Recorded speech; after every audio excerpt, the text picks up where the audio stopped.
Good evening, everybody. Hope you guys are doing well. I am, I've been streaming all day. Didn't expect this to be the case, but here I am, and here we are. I just, I got a short notice invite this morning to be on a 3-hour show to talk about Indiana Jones 5 box office and Hasbro's situation in the toy industry. And then after that, I did a Patreon stream, like a hangout, because there wasn't enough time between that stream and this stream to really, what am I, Master Son? How late am I? Like a minute? 2 minutes? What? So I thought I'd just do a Patreon hangout, which I did. And now I'm here so that we can talk about these 2 toy shows that I've done over the last month that I didn't get to do a recap on Toylanta, but it's probably better that we just do the whole thing now. So Toylanta is a show that I go to every year. I've been going for over a decade and probably close to a decade and a half. And it always takes place in Atlanta. And I've been going since before there were 2 shows. Now there's 2 shows by the same group. It started out as Joe-Lanta. And then it became Toylanta, but then people missed Joe-Lanta. So then it became Toylanta at the beginning of the year and Joe-Lanta in like the fall. So Toylanta in like the early spring and then Joe-Lanta in like the early to mid fall. Oh my gosh, we've already got a super chat. Thank you, Ravenwitch66, for the $2. He says, how did you like Cosmos in Easley? I don't know what that is. I need some help with that. What does that mean? I'm not sure what that is, but I do appreciate you asking. I wish I had an answer for you. I don't know what that is. Oh, it's the store we went to a few weeks ago. Cosmos is the store we went to a few weeks ago.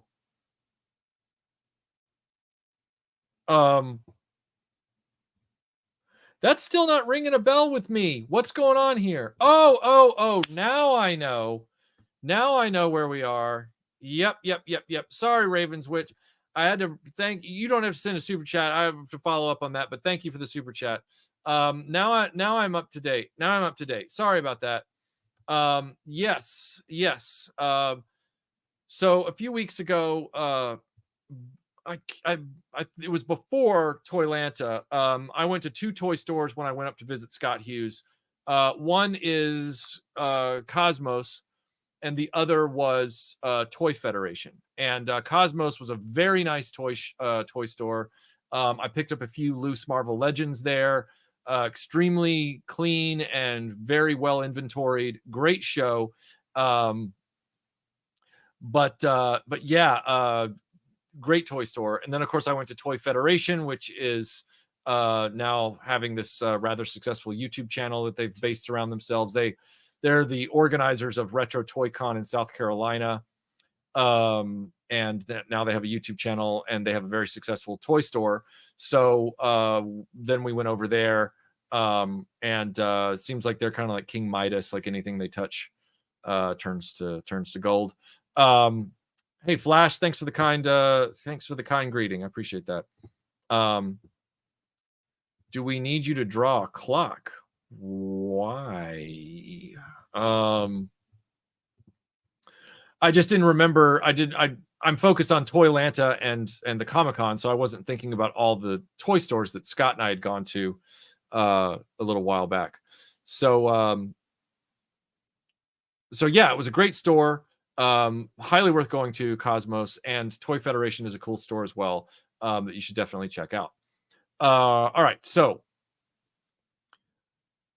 there we are getting ready. We go every year to Toylanta. And Scott and I've been going every year since before I knew Scott, before I knew Drew G. And I've seen them through 3 locations. So yeah. Well, just Jeff, it's not so much that I have memory problems on this particular incident. It's that I didn't realize we were referring to a time from before Toylanta.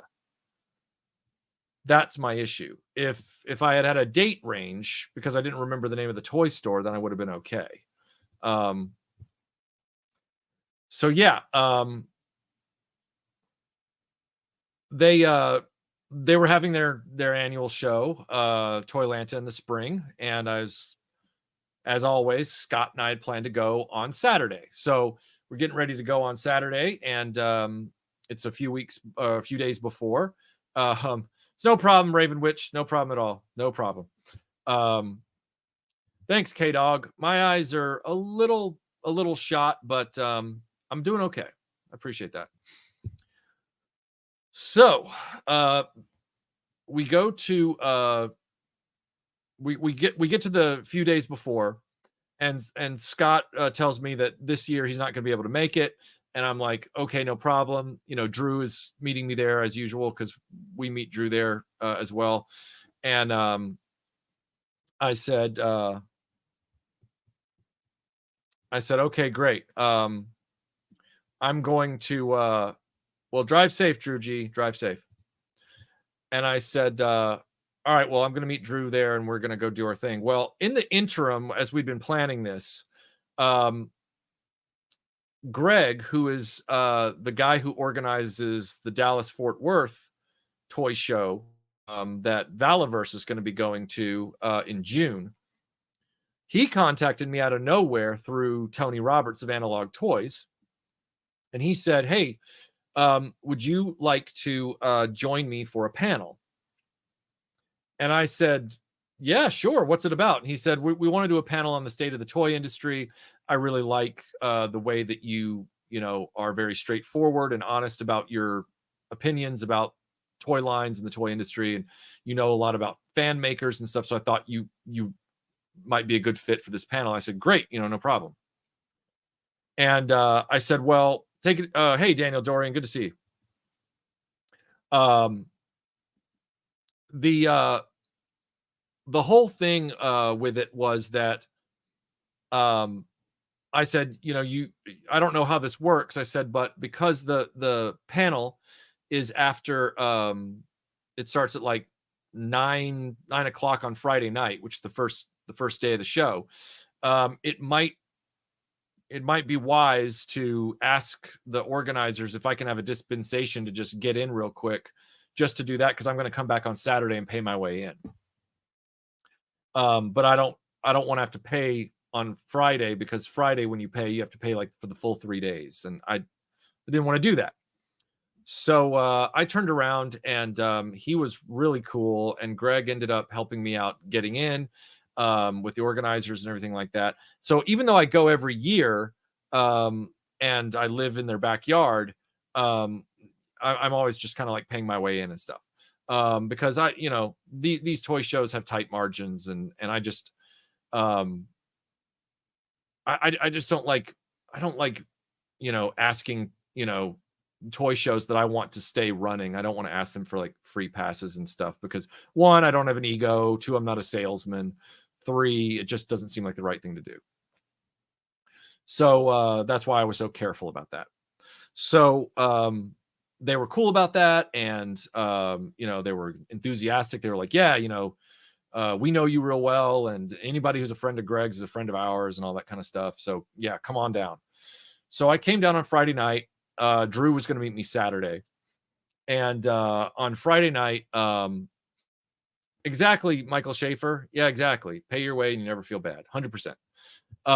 So Drew was going to come down Saturday. So I went there Friday in the evening for like I got there by like the last hour of the floor trading. And then I went off to the panel, and it was a good panel. They had a number of great people there who are like Action Force guys who came from across the Atlantic, like Alan Dawson and people like that, who fly in every year for the show and sell at their booths and stuff. And then they had what do you call it?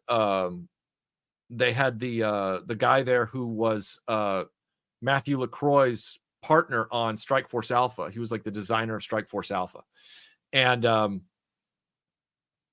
so we were all sitting there, and Greg was moderating the panel, and I'm hoping that the panel gets posted at some point because they filmed the panel as well.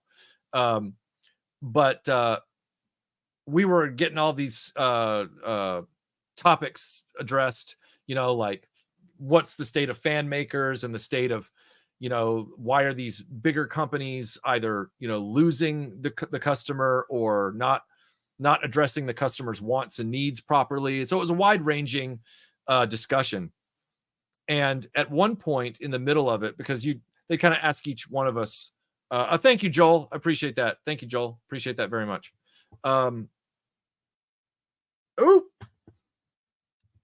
Thank you, Greg. I appreciate you chiming in, sir. Greg is here tonight, the man himself.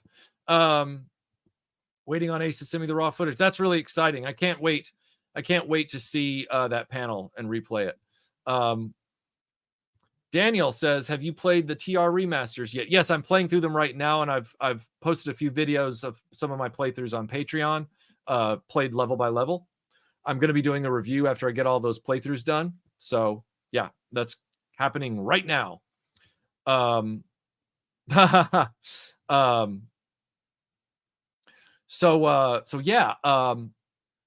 the panel was really good, and at one point, good laughs, good insights from everybody. There's some exciting customs that are being worked on as well. When I say customs, I don't mean like customs of existing items.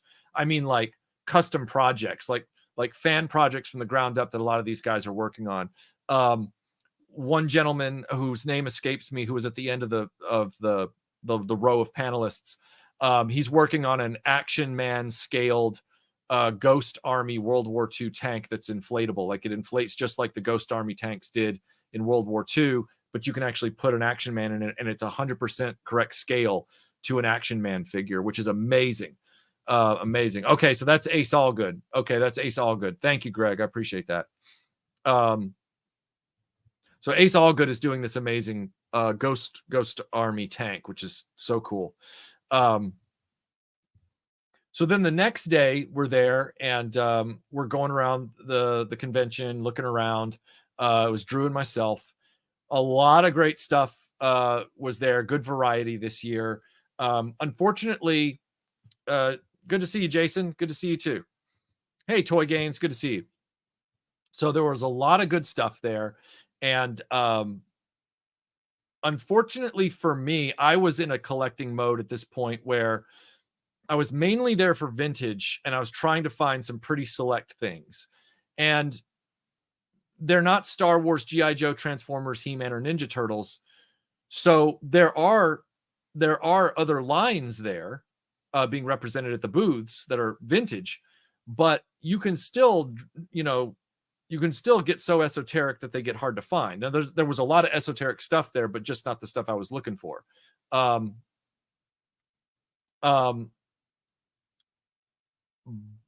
Bobby, I don't know what that means. Let's not troll the chat now. So like, for example, there was a booth there with a guy who showed up who had basically the complete collection of Exo Squad boxed. All of it, mint in box. Play sets, biggest vehicles, mechas, everything, all boxed. And within a few hours on Saturday, somebody walked in and bought like the whole booth. They just bought the whole booth from him, because we walked in there 1 minute and the booth was full. We walked in there the next minute and he was packing up like his sundries. Like there was nothing left. Leonard, unfortunately, if your implication is that you're getting bored because I don't have any photos to show, I'm gonna have to paint a picture for you of some additional reality, okay? And anybody in the chat who's been at a convention with me, please back me up on this, all right?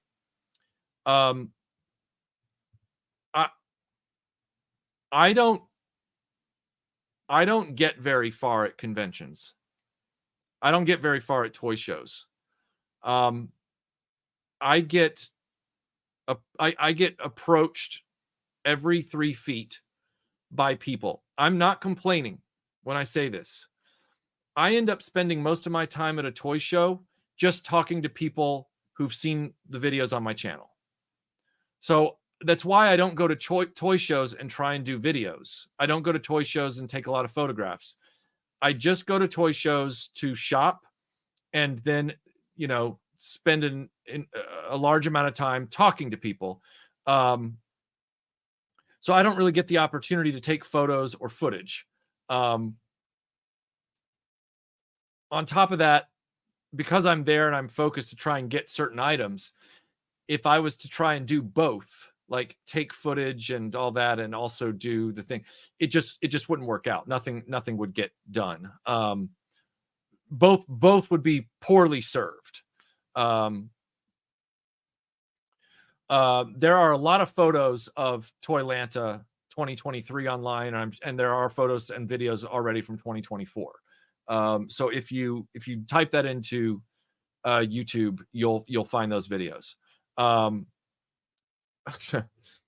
Yes, Michael talks too much to people and never moves. I've had to wrangle him a few times to make him get to his destination. He's so nice and legit, wants to talk to people. I appreciate you backing me up on that, Master Son. Master Son has gone to multiple Joe Fests with me, so he's seen this happen. It's one of his better quality. Brutal.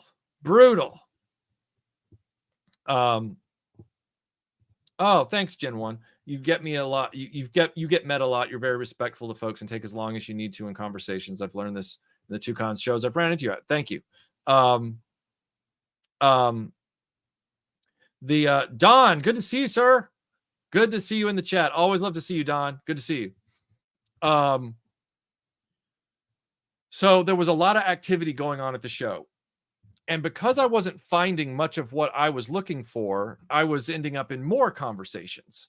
Now, I did find one thing at the show, but just like with Joe Fest, I only found it because Drew was looking out for me. So Drew G, oh, dude, Ken, like, let me tell you, it was crazy. Like, it was a crazy collection. I'd never seen a complete Exo Squad collection mint in box all in one place before.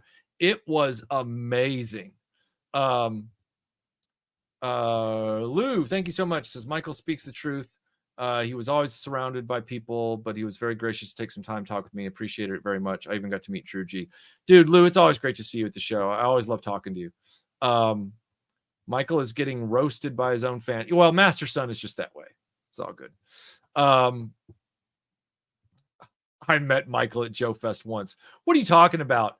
You hang out at my house. What are you talking about? As I go prepubescent for a second. You're welcome, sir. You're very welcome.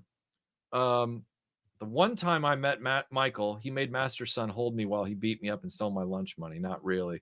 That would be the other way around. It would be the one time I met Master Son, he made me hold Michael while he beat Michael up and stole his lunch money.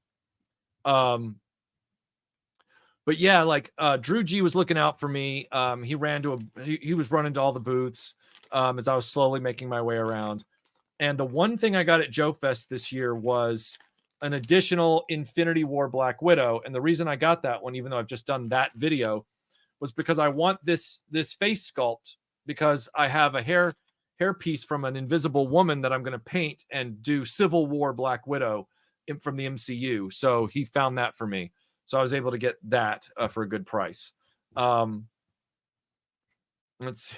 This is true. Michael enjoyed meeting me so much, he let me come back to his house. Yeah, no problem, Caleb. No problem at all. It does look great on the Kenner one. That whole retro collection is a real like uneven wash of a collection, but that satchel's the one good thing to come out of it. My dad left me at Joe Fest, so Michael felt bad. Wow. This live stream is sick, bro. Hey, Jesus, good to see you. So Joe Fest Toylanta was a good time. Got to talk to a lot of people. Found a Black Widow I needed. And then Joe Fest was, I keep saying Joe Fest, Toylanta. Toylanta was then over. And I went ahead and said goodbye to Drew after we had a nice sort of like late lunch, early dinner. And then I went off back to my regular life. Now, at that point, it was just a waiting period before.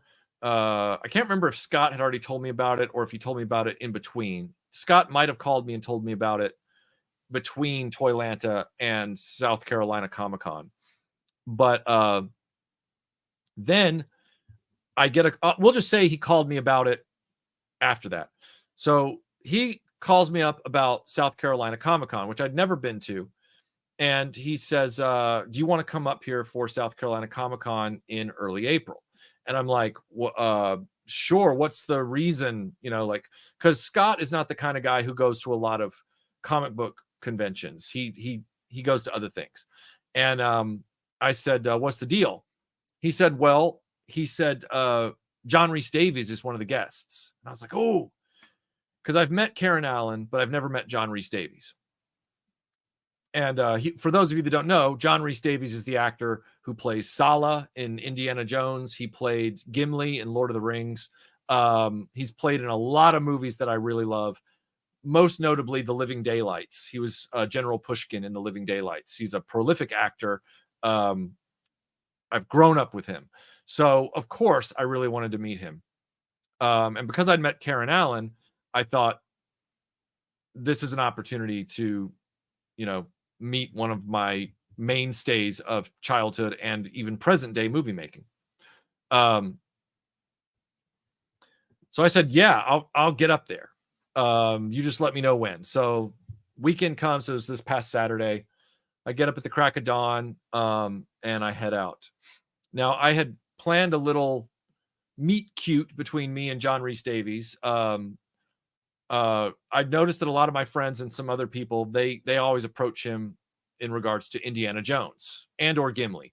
And Melinda had said that when I went up there, she wanted me to get her a Gimli autograph because she's like myself. She's a massive Lord of the Rings fan, but Lord of the Rings rates for her very, very highly. So she wanted to really get a Gimli autograph. So I said, no problem. So I head up and I meet Scott early in the morning.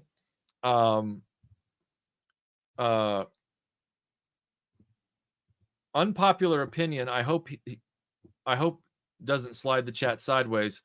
The love interest should have been Marion through the whole franchise. Well, yeah, but a lot of us agree on that one. So that's impressive off the Tide. That's very impressive. It's amazing that it survived. That's really cool. It's true that everyone is a friend of Michael at conventions and he stops every 2 booths. But if you have met him at a con, you meet a friend. That's very kind, man. Well, it's still a rumor, Jesus. Still a rumor. Not sure. Still a rumor. If it is just a rumor, that's too bad. So anyway, let me just answer this question that I saw appear a second ago regarding Doctor Who. I think I missed it a second ago. Where was it? Blah, blah, blah, blah, blah. Doctor Who, where is it? Blah, blah, blah. Did I miss it? Probably missed it. Oh, thank you about the Rise of Skywalker video, guy named Christopher. Appreciate that very much.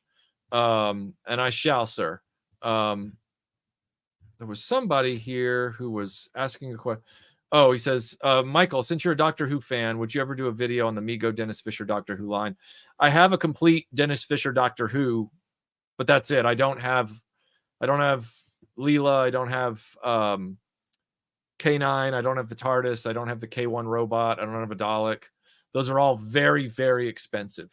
I can't see myself ever really affording those all at once or within a compressed amount of time. So thank you, Sean. Good to see you too.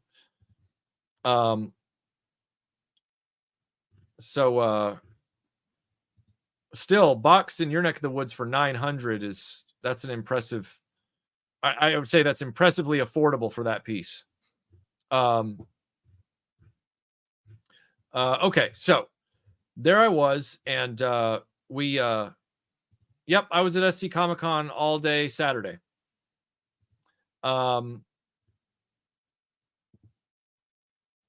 What's only vaguely? Oh, never mind. You guys are having a conversation. Thank you, Randy. I appreciate that. It's very entertaining, especially your older videos. Is that some kind of backhanded compliment? Like, do the old stuff more. No, I appreciate that. I think. Let's see. So yeah. So Scott and I show up at the convention, but even though we had paid for our parking in advance and we weren't just doing general parking, and we'd prepaid for our armbands, we ended up in this massive traffic jam trying to get into the convention. I suspect because William Shatner was one of the guests, because Scott said he'd only been to this convention one other time, but it was a medium-sized convention at the Greenville Convention Center, and there was no way that he'd ever considered that it would be this busy. So even though we got to the convention opened at 10, and we got there right after 11. We got to the street right after 11, and then we didn't actually get through the traffic jam to get to our parking until 15 minutes after 12. So we were in there for a long time in the traffic jam. But we finally got to the event and immediately got in line for John Rhys Davies, who was already there signing. And I had planned something. And so when I got up there, I was not wearing my Indiana Jones hat or anything like that.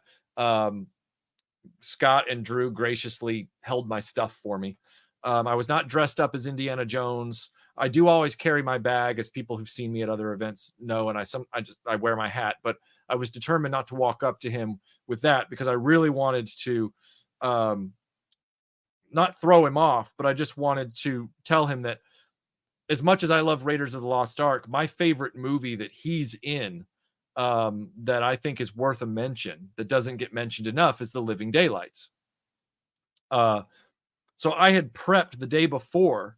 I had prepped this prop, which is the Gibraltar tag that the Russian sends down the climbing rope line to kill the MI6 agent right before Dalton is introduced. And this is Russian for death to spies, which becomes a big plot point in the film. Okay, first of all, we have some super chats here real quick. If I can get these to pop up. Why do they do that on this thing? I don't know why. Hold on a second. Where is the... Let me just go over to start. Here we go. Chad says, thank you for the kind super chat, Chad. He says, so awesome you got to meet John Rhys Davies. I knew my spidey sense was telling me to open YouTube just now for a reason. Hope everyone is having a rad day. Hope you're having a rad day too, sir. Good to see you. And thanks for the super chat.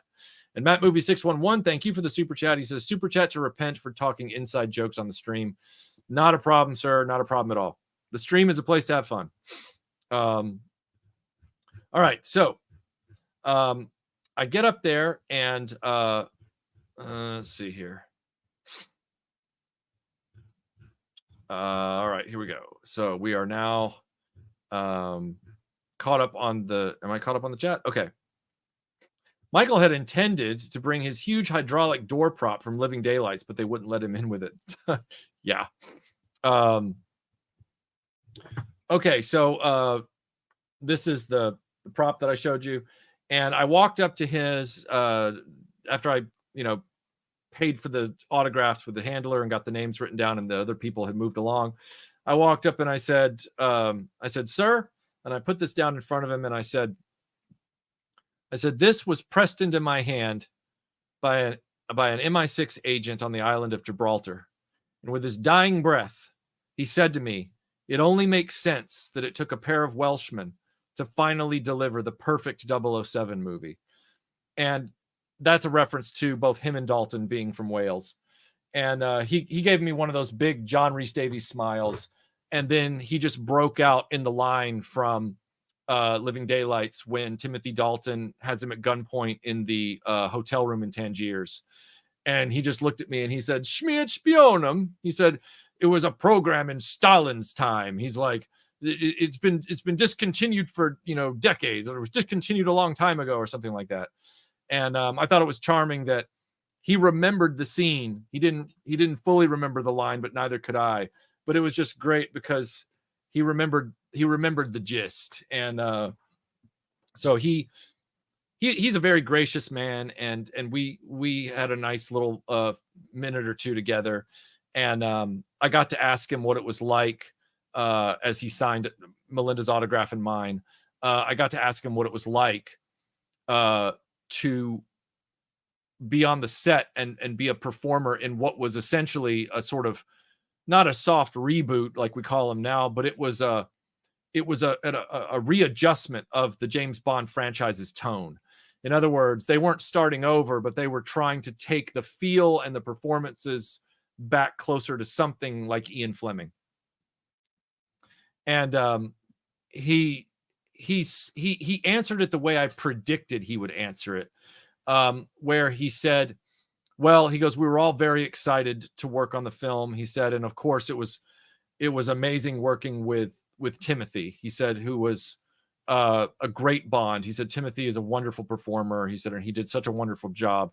He said, "But all of us on the film, all of us, did it with the understanding that we all quietly knew that there was no way that we were going to top Sean." He said, "Sean, we weren't going to be able to surpass Sean."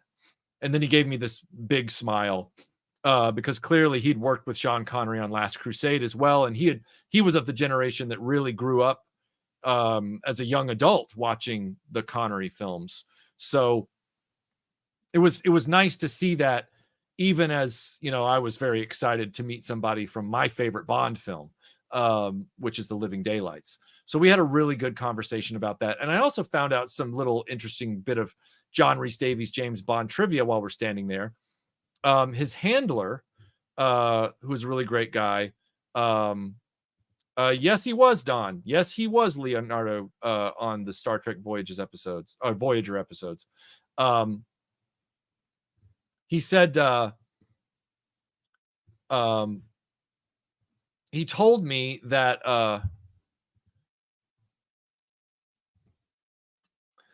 all right, Bitter Troll, here's the deal. I don't care if you agree with me or disagree with me, but I need you to do something for me and do something for the rest of humanity, okay?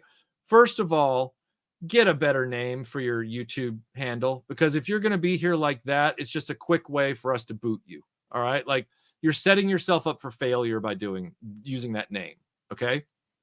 Secondly, nobody agrees 100% with everybody else about anything. So why do you and so many people in this internet generation feel the need to always lay that disclaimer out there? Why? Are we all so stupid now that all of us have to assume that it's possible that we're all going to agree with each other 100% of the time? That's default mode for humanity, to not agree with each other all the time. So why is everybody having to put that out there constantly? Don't say that crap anymore. Reclaim your humanity and your realistic human bounty of communication and drop that. It's like saying, "to be fair." Don't do that, dude. Like it's you're dealing with someone who naturally assumes that you don't agree with me on everything, just as I assume my closest friends don't agree with me on everything. It's not necessary. Don't do it. And if you're just trolling because of your name, then just be honest about it so that we can boot you now. So here's the deal. So the handler for John Rhys Davies, he was trying to be like charismatic and in the conversation, but it kind of felt like in a way, it was these awkward kind of like pop culture cock blocks. It was a little weird.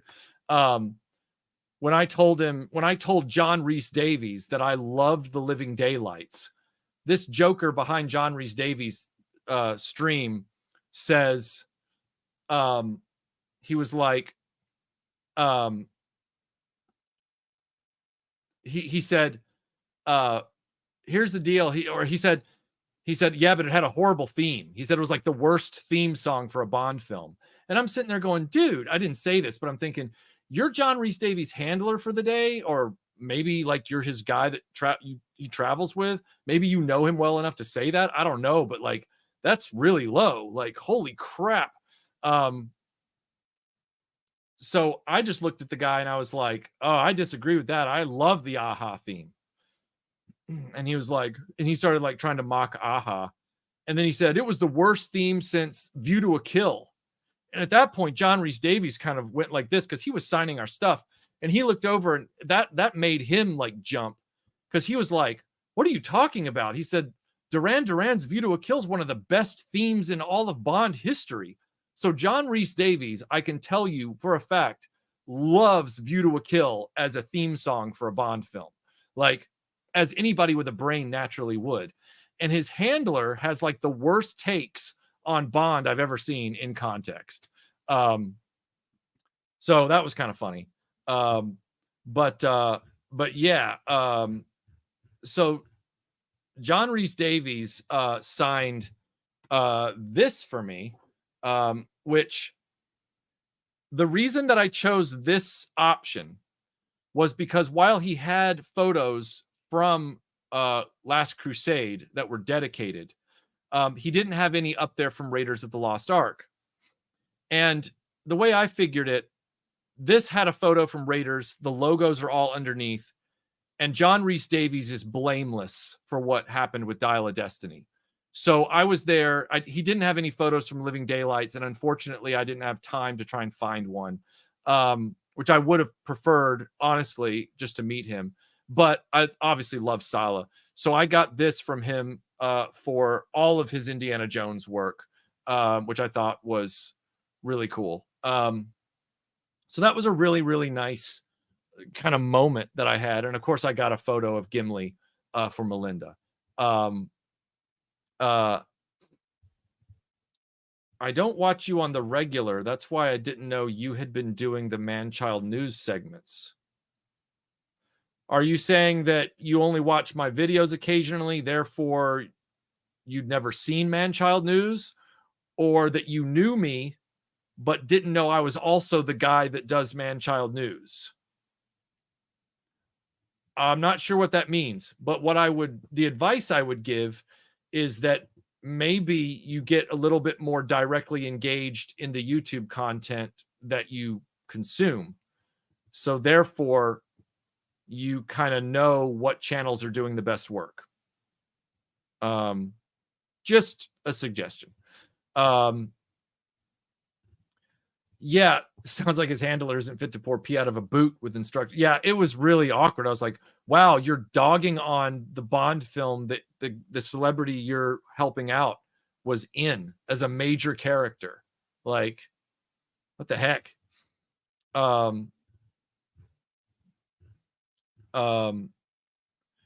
Okay, so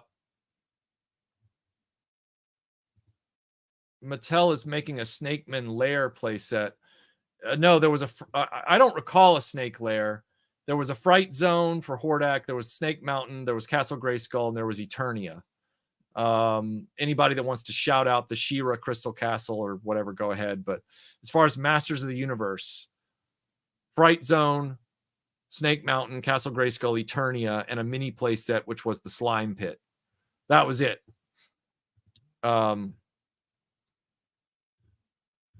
Okay. Yeah, exactly, George Aiken. Put his handler in the diplomatic bag, like 100%. But that was really cool. It was a great interaction with Mr. Rhys Davies, and I was so glad I got to whip this up. I made this by hand before the show, matching it as close as I could to the prop without the official materials. This is exact to the prop though, which is nice. All right, so well, K-Dog, I hope they do the She-Ra Origins characters in the new Origins style. I really do. I'd buy them all because they're part of the original Masters of the Universe She-Ra universe line. I'm only buying the stuff with market exceptions. I'm only buying the stuff in the line that was from the Mattel line itself back then. A lot of these extra things they're doing don't interest me. Okay, so then we got to do the toy show proper. Now, before we start talking about walking around and what I got at the show, which I got some really cool stuff at the show that I'm really excited about. Wait, Motu exclusive European box sets. Wait a second. What are the European box sets, George Aiken? Are those Motu Origins or are they just Motu related? I'd be very interested to find out. Brian, I think I've said this a while back. He's on Facebook. Knocked Up Customs, NOK_D Customs. His name is Brian Cunningham. And he has a Facebook page to get in touch with him called Knocked Up Customs. Knocked Up Customs. NOK like Dreadnought _D Up Customs.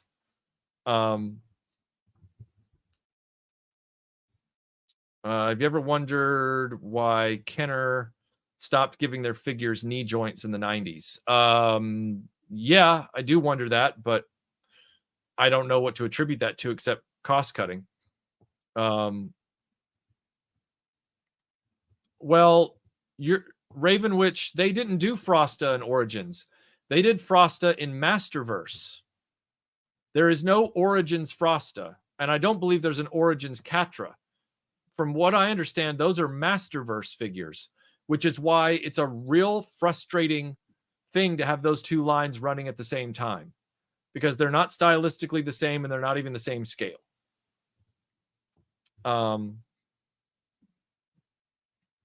Origins, huh? Interesting. Okay.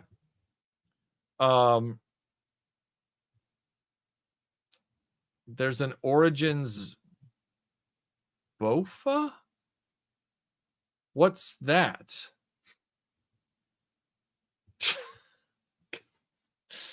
This is the thing, okay? Then don't worry, Raven's Witch. I'm not about to like dog on you, all right? This is just something I've been saying about the toy collecting community for a long time, all right?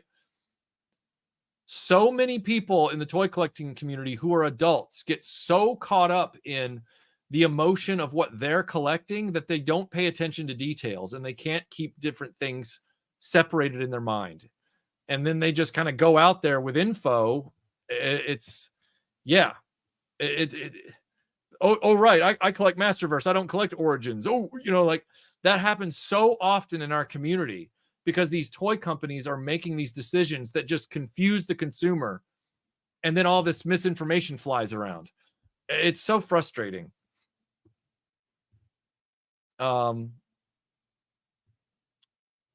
Okay, so we start going around the show, and before we got into the show, Scott Hughes told me that he had a gift that he wanted to give me so that I could put it in my my display cases. He had been looking around his parents' house, and he found his childhood Kenner Empire Strikes Back laser pistol.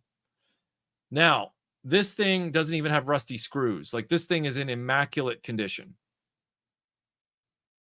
Even to the extent that it has both locking knobs on the battery compartment.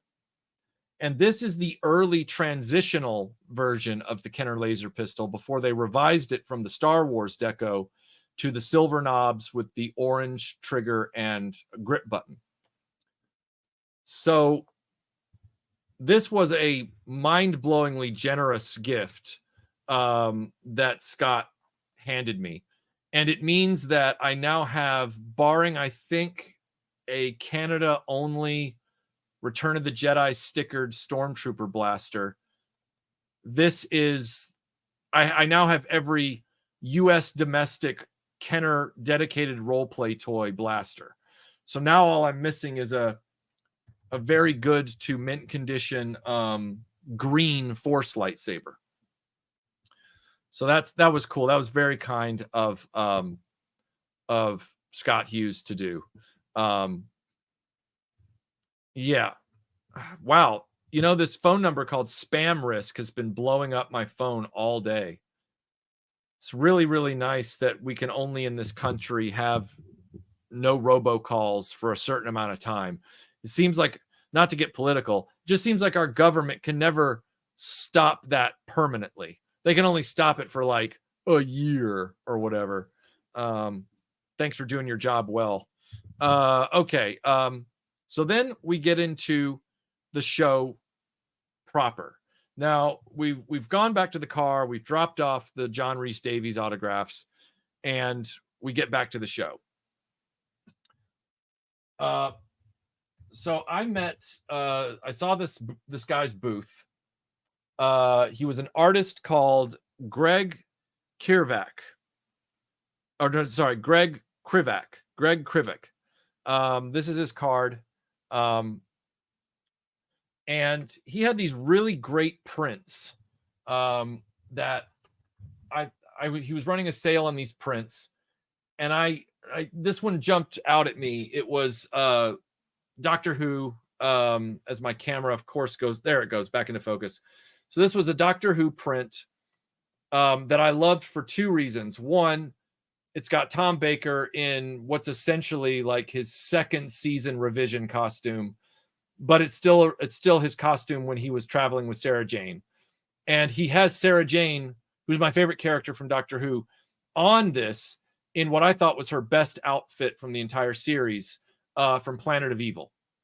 Now, yes, K9 is down there, but I didn't find that too anachronistic because K9 and Sarah Jane would eventually have their own adventures together. But Sarah Jane and Tom Baker Liz Sladen and Tom Baker, the fourth Doctor from Planet of Evil, is my favorite look for the two characters, I think, overall. Although I would admit that his first actual episode costume, which is slightly different from this, is probably my ultimate favorite.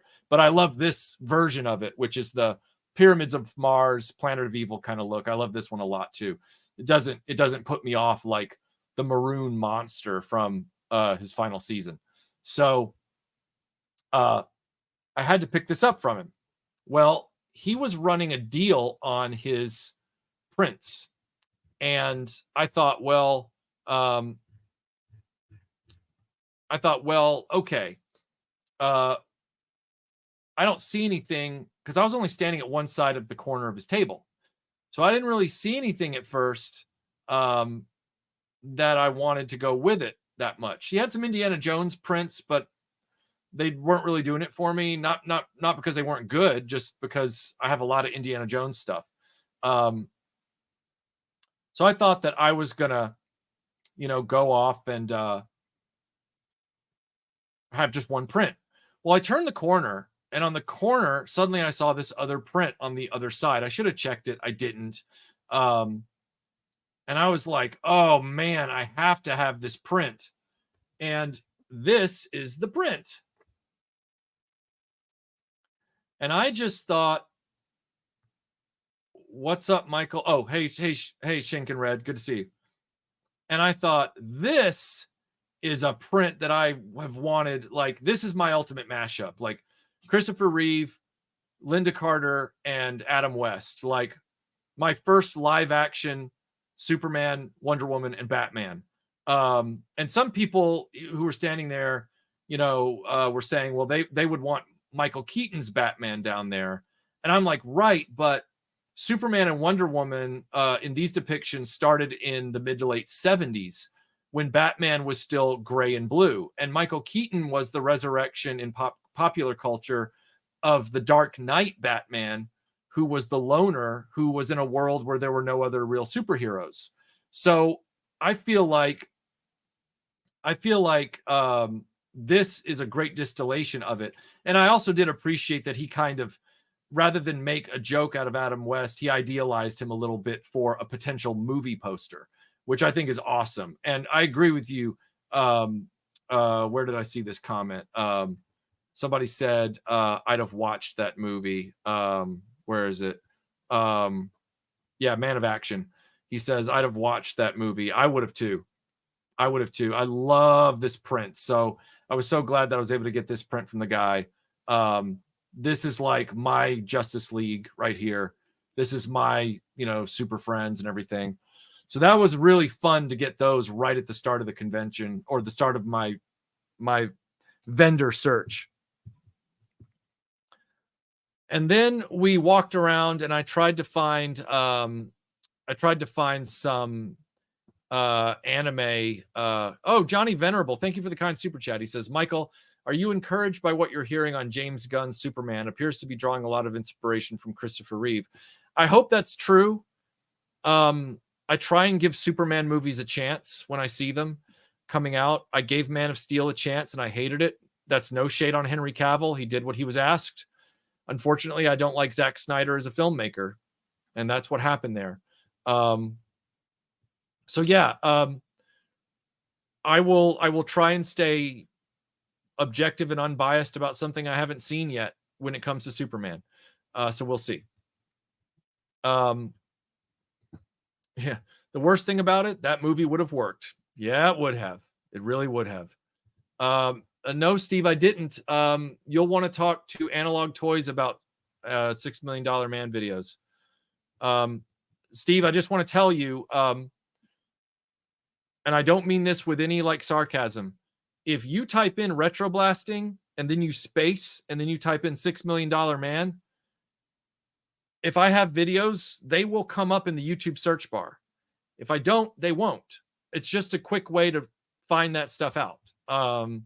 Not trying to call you or anybody else out or anything. I'm just saying that we all know how to internet. We just got to remember how to do it, right?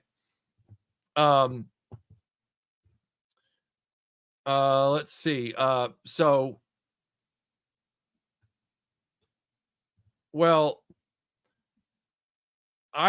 would say that I don't see Henry Cavill in the same way that I see,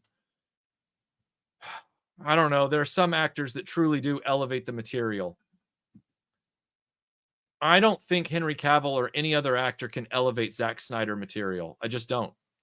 Especially not when he's putting on the costume and the moniker of my favorite superhero. You got an uphill battle there at that point. And when Zack Snyder doesn't do it right, even though Henry Cavill's blameless, he didn't save Man of Steel. He didn't elevate that material. Have you gotten your Indy 5 cosplay together yet? Well, you saw that I put together an Indy 5 cosplay for my Indy 5 review. Unless you didn't watch it, Matt Deckard. Because I literally come on camera only once. Twice if you count the two costumes. But in one jump cut shot, I put together the Indy 5 costume without having to buy a single thing. That's how bad that costume is. So if you haven't seen that and you haven't watched my review, as a retro vintage fashion and history guy, you might want to do that. Shinken, I haven't started watching the Gundam stuff yet. I want to. It's all on my watch list on Crunchyroll. I just got to get around to it. I have not yet. I would like to do that. I'd like to do that. Okay, well, then you know that I have my Indy 5 cosplay together if I ever wanted to do it. And I don't. Ever. It's a terrible costume. I wouldn't be caught dead in that ensemble.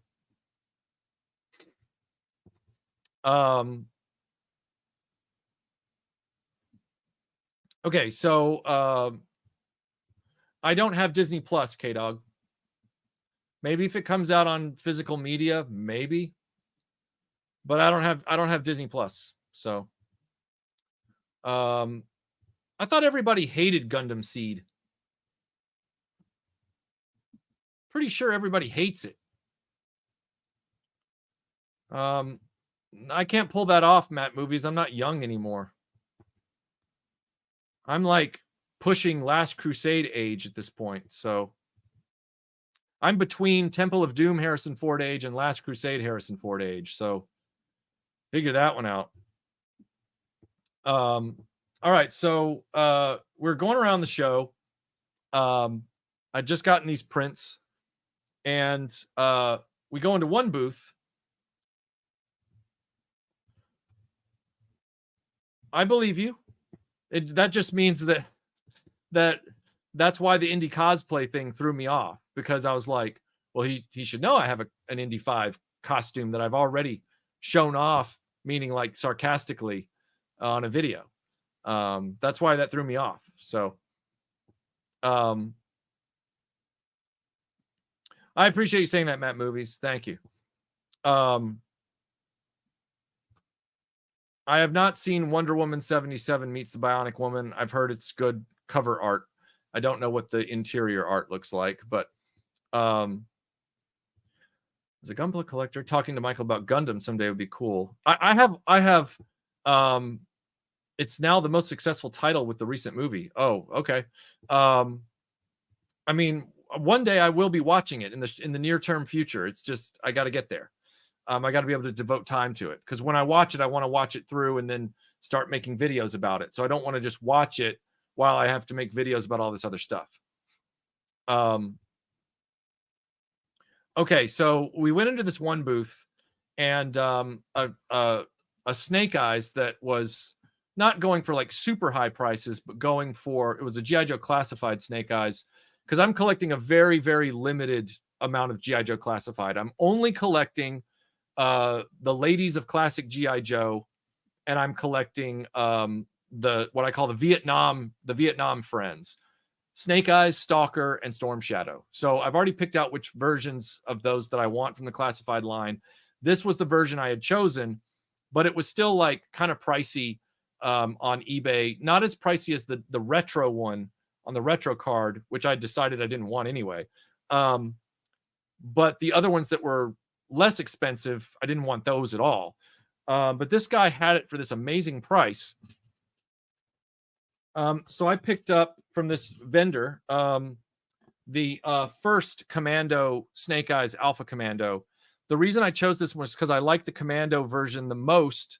And even though this one is a little more modernized, just by a little bit, it's not too modernized like some of those very first classified Snake Eyes.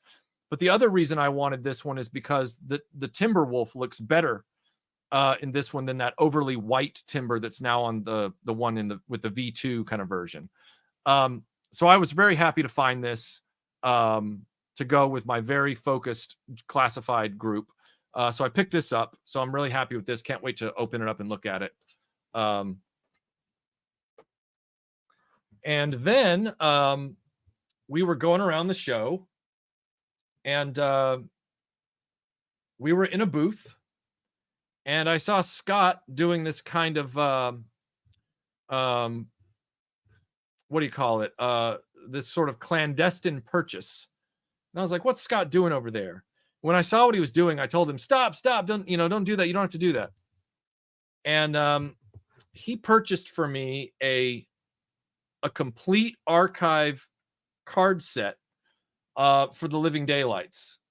And apparently these cards, which you can see some of the artwork on the back of this last card, you could only get these in individual packs. So this dealer had put together this entire set. So he was able to put together a full set of these, almost like the Star Wars Wonder Bread cards from back in the day. They didn't sell them as complete sets. You had to put them together. And that was very nice of Scott to surprise me with that. Thank you, Scott, for picking that up for me. That's really, really cool, since there's not a lot of Living Daylights memorabilia out there aside from diecast cars. So that's very kind of you. All right. Let's see.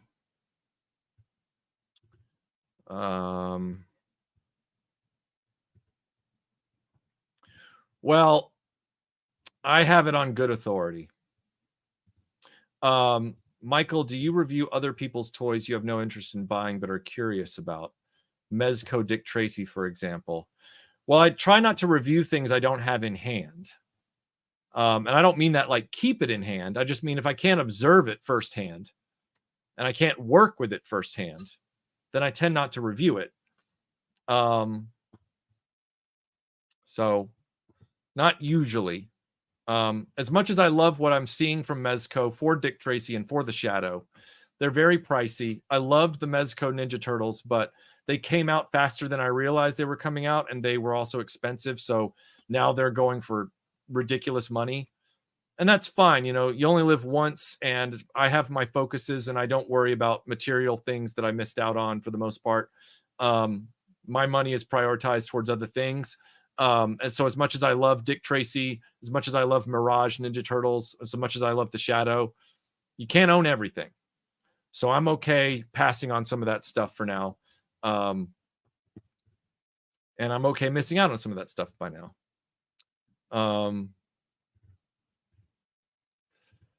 Yeah.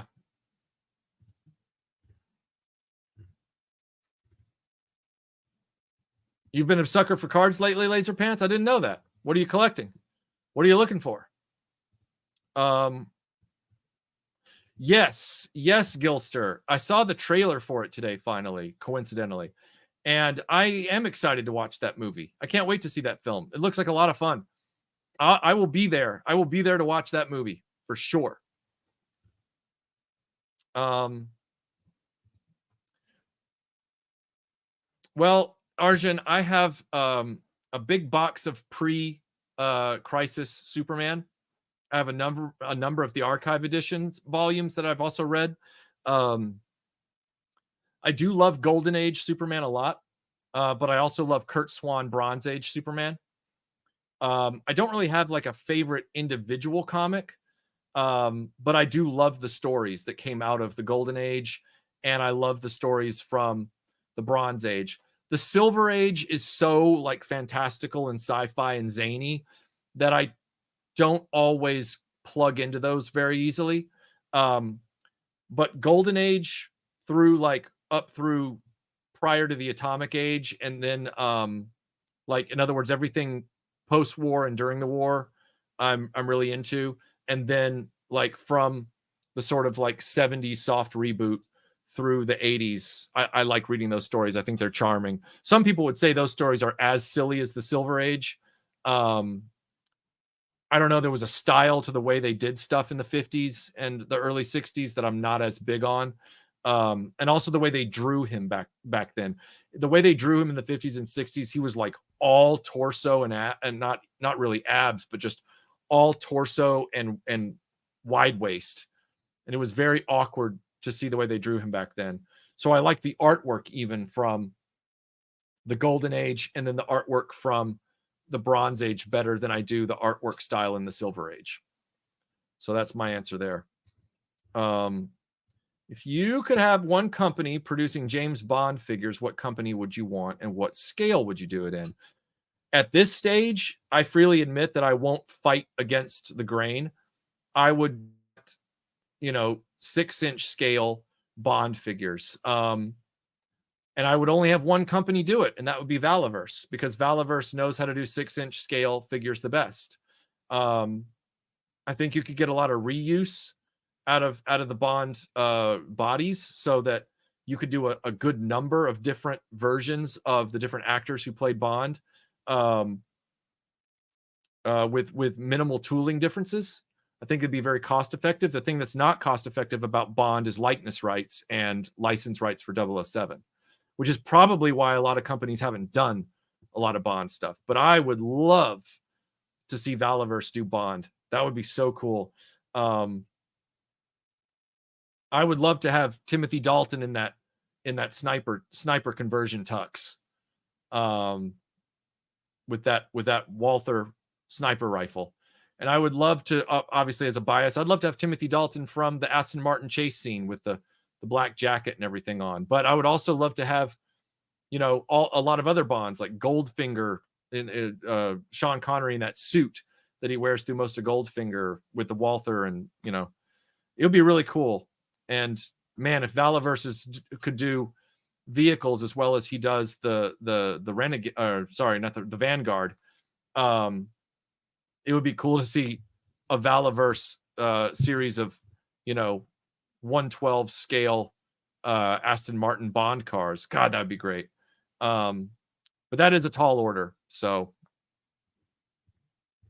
thank you, Master Son. Thank you for the super chat. Hit the like button, you filthy animals. Home Alone. Thank you so much, man. I appreciate you saying that. Yeah, everybody, hit the like button while you're at it. That'd be nice. Let's see. Morning, Bushman. Good to see you, sir. It is early your time. Let me see here. What do we got here? So, where did Drew see? I have some. Drew's sending Laser Pants some extras.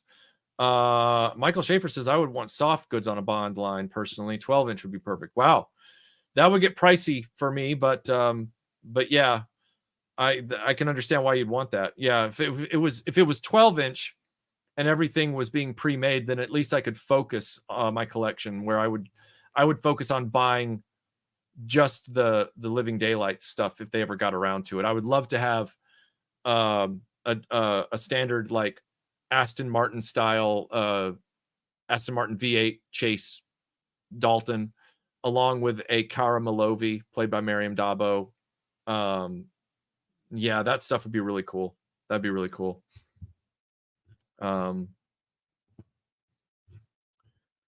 K-Dog, thank you for the super chat. He says, just for the hell of it. Well, thank you, sir. I appreciate that. Thank you very much. Good luck at work, Lee. Good luck at work. George Aiken says, if Hasbro did a Bond 3 3/4-inch line, they would make a Volcano playset and have Dr. Evil do TV ads. Yeah, they would. It would be ugly. Well, see, it's just too bad that we've never had a Bond range the same way we've never had a decent.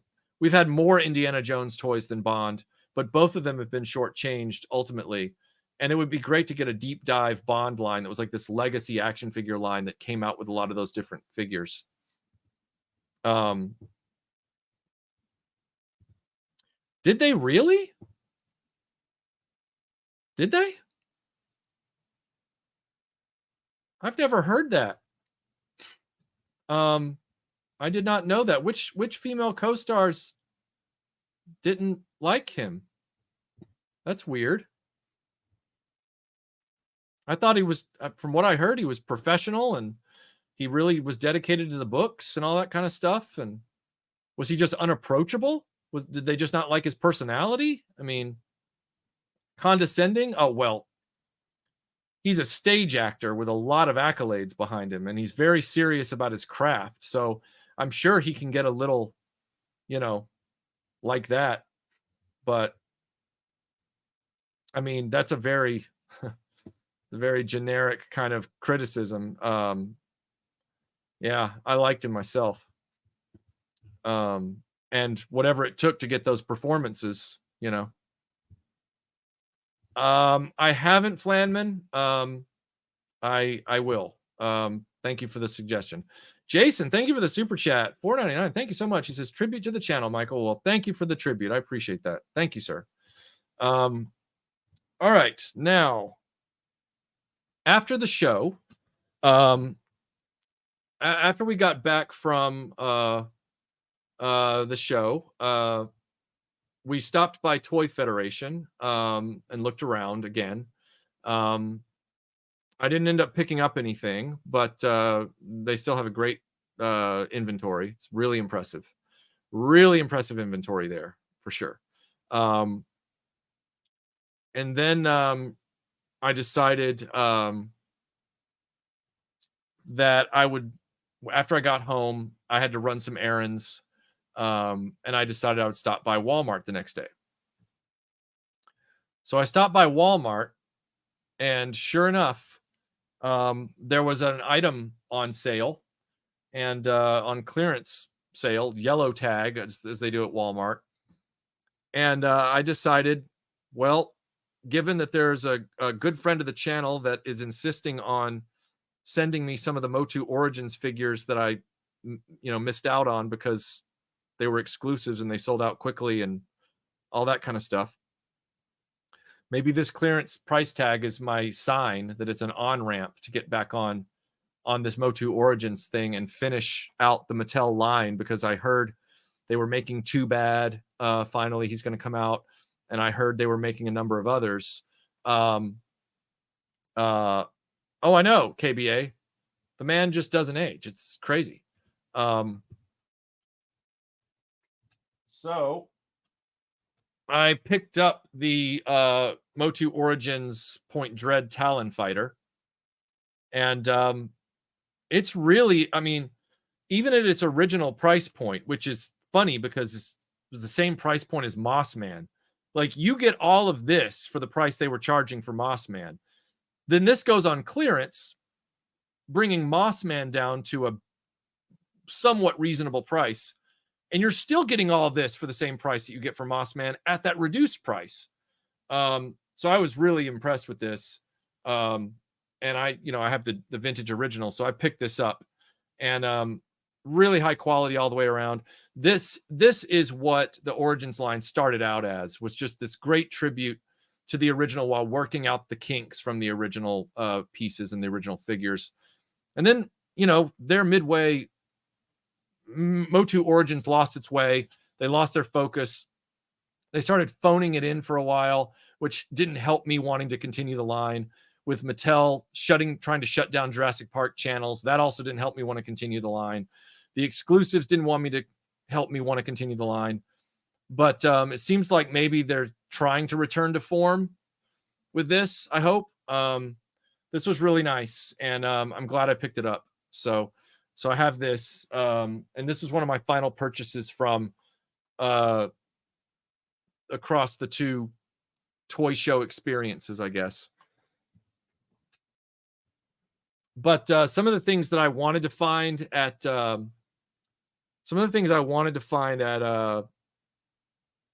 that convention, I didn't end up finding.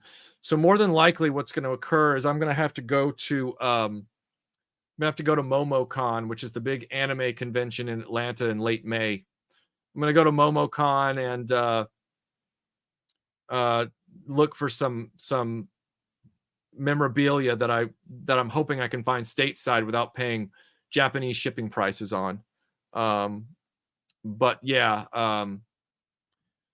we'll just have to see. But they had a lot of anime stuff there, and they even had some stuff that was from some of the things I like, but they didn't have the stuff I was looking for. So it was kind of a needle in a haystack search, and it kind of came up snake eyes. So that's all right. That means there's always something else to look for. But that being the case, it all worked out ultimately, as far as being really good shows and everything like that. I was really glad to meet John Rhys Davies. Really glad to hang out with Scott and Drew all day. That was a lot of fun. Yeah, and that's the thing, like, Ben, is that I wanted to take advantage of that Talon Fighter for the $15 price last month, but I wasn't able to because of my budget had hit its limit last month. But the clearance tag price on Walmart's Talon Fighter, while not as steep as the Amazon one, it was a nice lowering of the price to what I felt was a very reasonable price. And in all honesty, the original retail price of the Talon Fighter, you were getting a lot for your buck even with that. It wasn't too outrageous. So I can't totally fault them for that. The Saturday hangout, the reason that it ended, Shinken, was because there were a lot of people flooding into the YouTube toy space at the time to try and start their own channels. And most of those channels were live stream channels. So our audience was bleeding off as people tried to go support other channels. We even had supporters of ours that said, I hope you don't mind. I want to go support these channels while they're trying to do their thing. And I'm like, yeah, all right, whatever. But then also the channel, the pandemic ended, the lockdown ended. And so people there wasn't like that audience that needed to watch anymore. So we were losing viewers on that from two fronts. And we felt, because it kept the studio torn up, like if you look behind me, this hallway right here, this kind of walkway, there would be cables, like 4 to 5 huge cables that went all the way from right here at my computer all the way down this run, and then turning left to go to the table with all the lights in there and the camera and everything. So it made the studio torn up all the time, to the point that we couldn't, I could barely film in here most of the time in my normal videos. So we just listened to the signals. The writing was on the wall. It was probably a good time to hang it up. And I've brought the format back for it every now and then, for special occasions, like when Tony was here and when Conrad was here and when Sal was here. But yeah, I felt like it was just time to hang it up, and I don't see any real reason to bring it back anytime soon. Like I know, like, people miss it. I get it. But it really does tear up the studio, and there weren't enough people really showing up anymore. Right as it was starting to grow, it started to kind of not grow. But yeah, it is a tough one. It's a tough one, Robert. It really is. It's I try to support all those other channels as well, and the best way I know how to support those channels is by trying to watch their stuff when I can, giving all the videos likes when I can. I mean, like right now we've got 298 people watching, and we had somebody super chat to remind people to click like on the video. Well, as of right now, I'm still staring at 20 likes. My point is that a lot of people who consume YouTube, they're not very engaged when they consume. They don't even listen to things when it's happening. So it makes it even harder for channels that are established to maintain traction. Right now, I've just said, I've only got 20 likes on this video, but I've got 300 people watching. Oh, is it 600? Is it 162? Okay. Well, let me refresh my page, because right now I'm seeing 20. So let me refresh this. See, right now I'm seeing 183. Okay. So yeah, so it's hard to tell in real time, because I'm looking over here. So I appreciate everybody dropping in the likes. That's very kind. And again, like, we want to bring it back if it was going to do well. That's why we trot it out every now and then, to see how it would do. But yeah, like, that is so kind of you, Matt. If that happened, I don't know what I would do. I really don't. That would just be, yeah. So I appreciate you guys letting me know that it just wasn't updating on my end. It stayed 20 on my end until you guys informed me, and now it's actually updating, which is funny. It's almost like it got hung up. But that happens on YouTube as well, which then gives off false impressions. It's like a whole thing. You'd rather have the videos, in-depth dives. Well, that's what I prefer to make anyway. I'm only doing this as a recap of 2 conventions. Some people do live recaps every time they go to a convention. I'm compartmentalizing them into the one. I would spontaneously combust. Yeah, bigger studio where you can have the established space, and also knowing that it's growing on a regular basis with an audience, for sure. The closest we ever got was, I think, one time we almost got to 1,000 viewers at the same time. And then after that, it was just all downhill. So 309 likes on your end, huh? Maybe 309 viewers. I'm seeing 212. I'll give her a call. Dude, if that was the case and you pulled that off,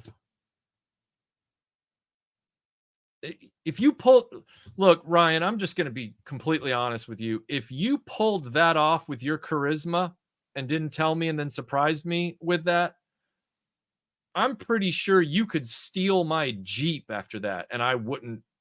You could steal my Jeep probably and leave me a message saying, "Hey, dude, I stole your Jeep. It was me. And I wouldn't even call the cops. I'd probably be like, yeah, that's cool. And then I'd go watch my conversation with Kylie again.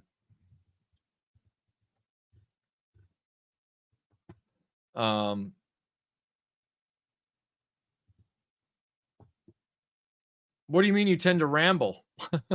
You're not rambling. You're just in the chat. There's no wrong way to leave a rambling comment.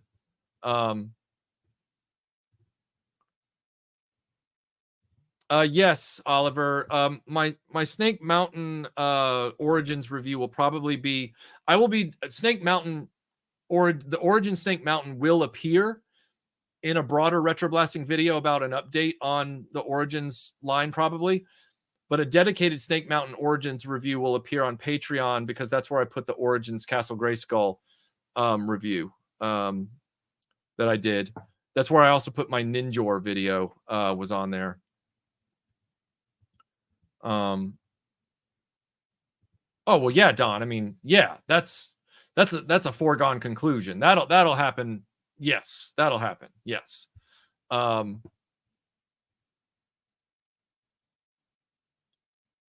If everybody agreed with everybody, we wouldn't have words like debate, argument. Yeah, exactly. Exactly. Scott Hughes says, so are you saying if we get Kylie on the channel, we'll get weekly Saturday live streams without any subject, just hangouts? Well, I don't recall saying that getting Kylie on the channel would guarantee a return of the Saturday live stream. Is that what you guys are? Scott, are you saying, okay, so Laserpants is saying he'll give her a call, and you're saying you'll do whatever it takes to get Kylie on the stream, provided I bring back the Saturday live stream. So you want me to agree to messing up my studio every Saturday for the rest of my YouTube existence to get Kylie on the, if you get Kylie on the stream.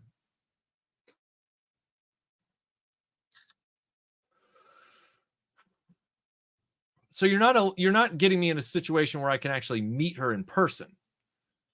So I would say we'd have to negotiate that. If you can get Kylie on a live stream with me, in a chat, like a video chat like this, then we'd have to negotiate how many Saturday live streams you would get under a compressed period of time. Because I'm not going to do it forever, because I need my studio so that I can work on real videos, like non-live stream produced rewatchable videos. Although my interview with Kylie would totally be rewatchable. The problem with that, Bob, I appreciate the question. The problem with that is that there's a lot of rights issues that on social media, it's fine. But then when it translates over to physical media, suddenly those rights become a problem. And that's why I've always avoided anything like that.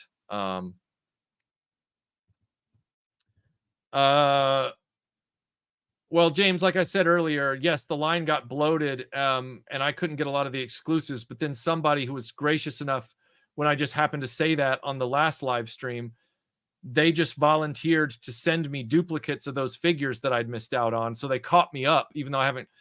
He's mailed them.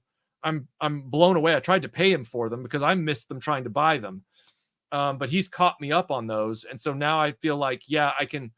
Now that the line has kind of remembered where it was supposed to go, and they're doing Too Bad, and they've done Rock On, and they've done Cyclone, I feel safer to pick it back up and get everything that I want from that.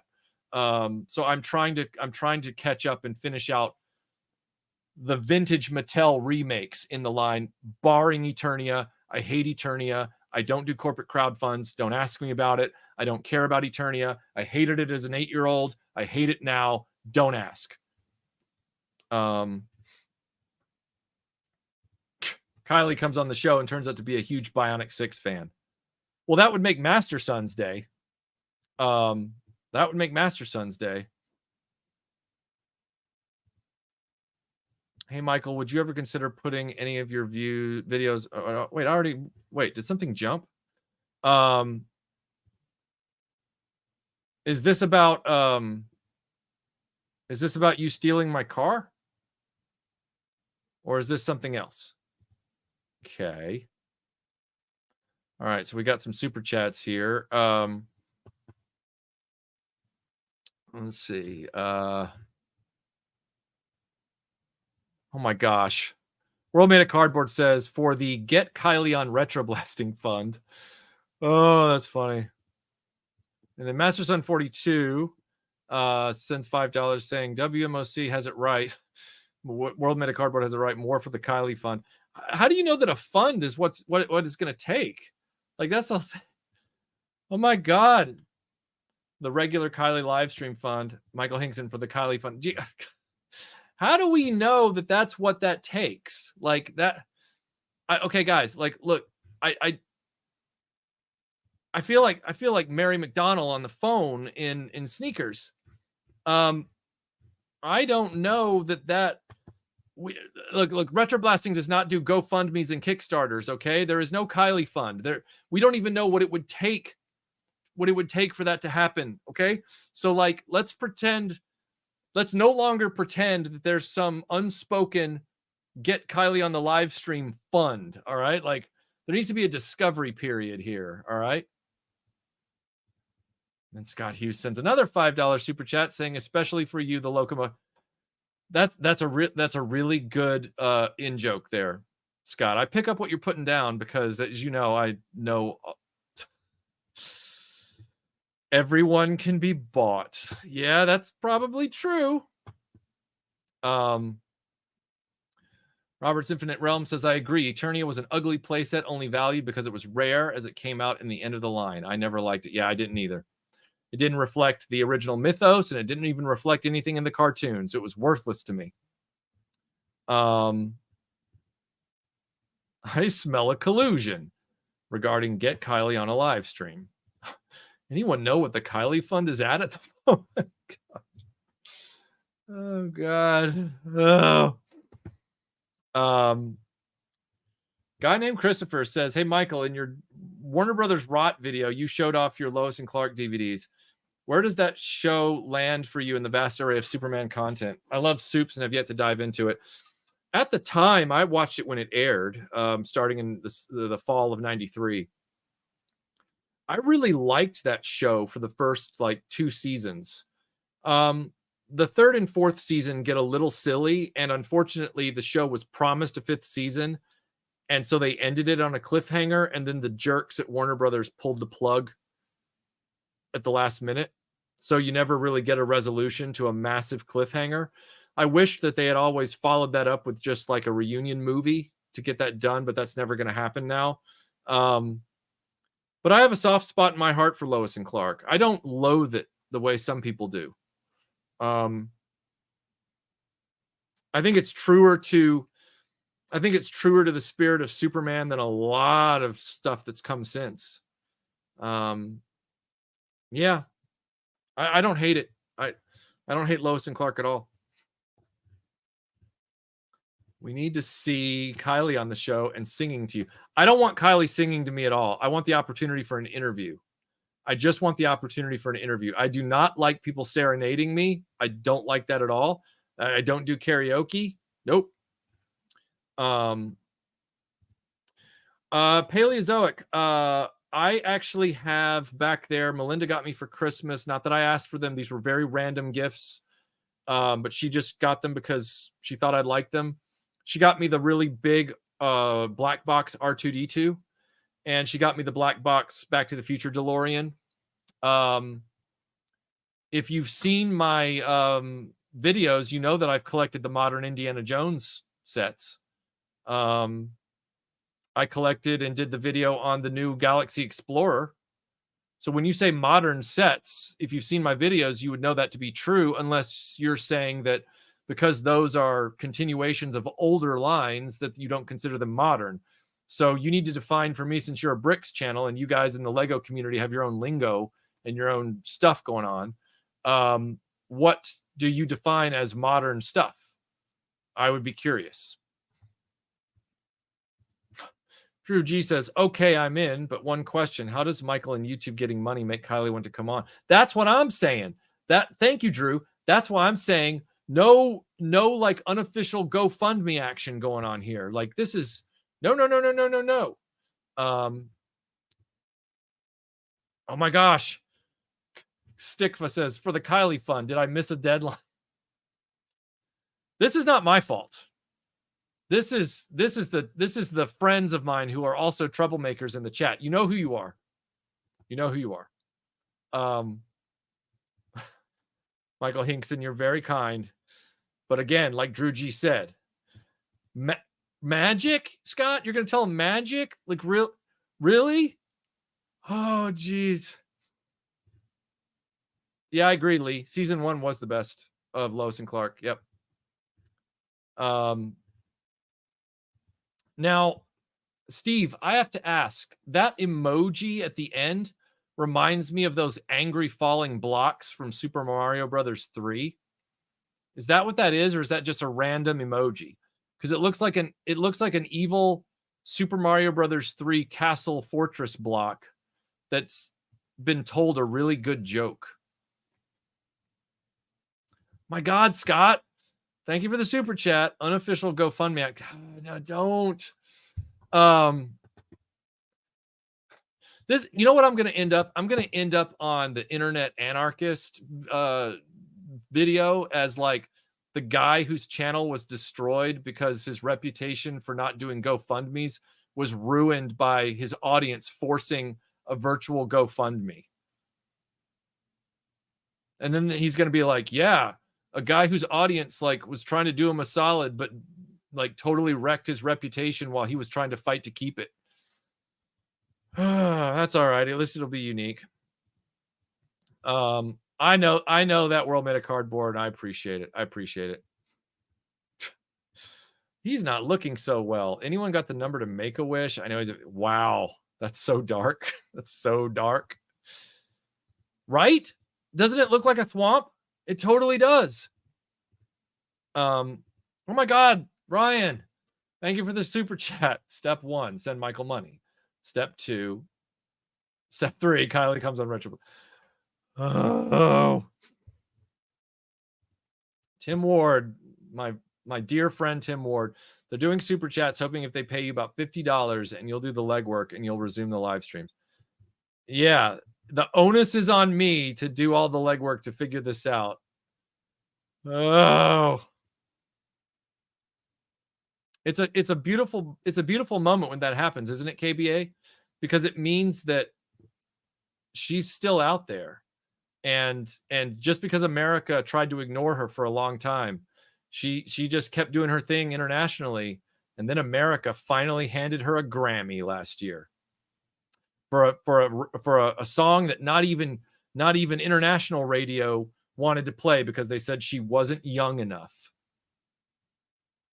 Just insufferable.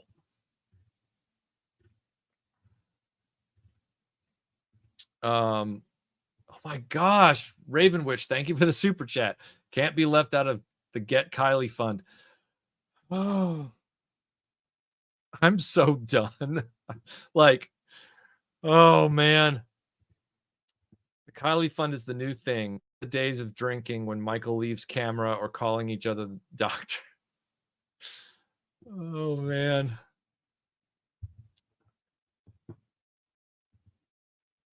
Yeah, that's true. That's true. What would I do? Look, here's the things. I'll come back to you, Jesse. Hold on 1 second. Here's the thing, Simon. First of all, that avatar is nightmare fuel and horrifying. I know that's your intent, but dang.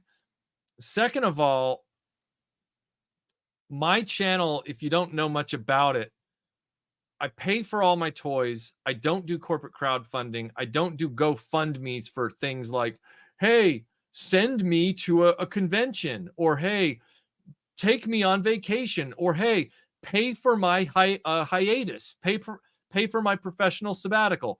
These are all things that other toy YouTubers have done. and it is unconscionable. All right, it is the worst. So I'm very sensitive to this kind of stuff, and I don't want to be associated with it. But I know that my audience and my supporters and my friends, they often don't care what I want, and they just do what they want, which is fair. I mean, that's very egalitarian. It's very populist. I'm for that stuff. That's fine. But I'm very adamant that I'm not going to have RetroBlasting Kickstarters and GoFundMes. So this is like they've backed my chess pieces into a corner, and they're like, we're going to take your lunch money, Michael. We love you. That's why we're taking your lunch money. And I'm just going to have to ride this out. But that's why I'm saying what I'm saying. It's not fake. I'm not saying, no, don't send me money. I really am. I do mean what I'm saying. They know that. That's why they think this is funny, because they know I mean it. And you, on the other hand, you need to get rid of that avatar.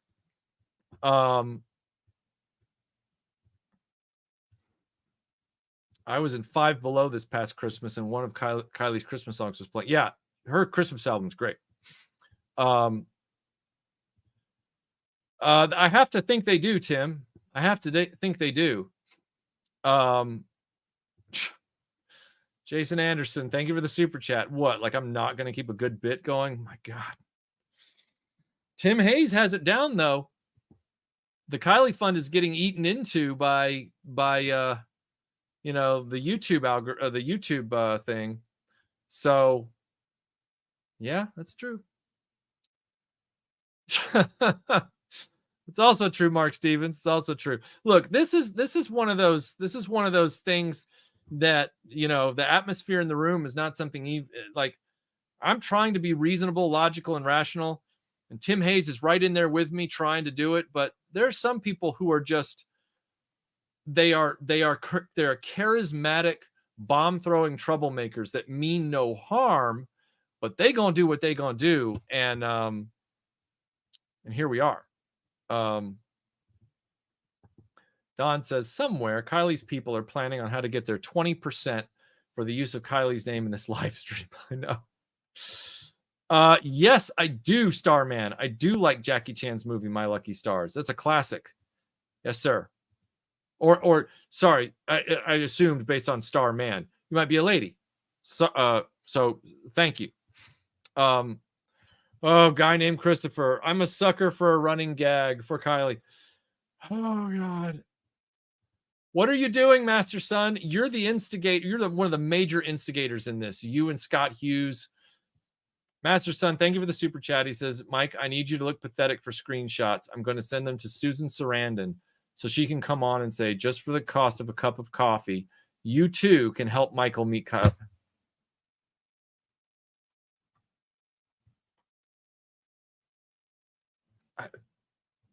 I'm gritting my teeth so hard in these moments that I'm afraid I'm going to like knock my crown out.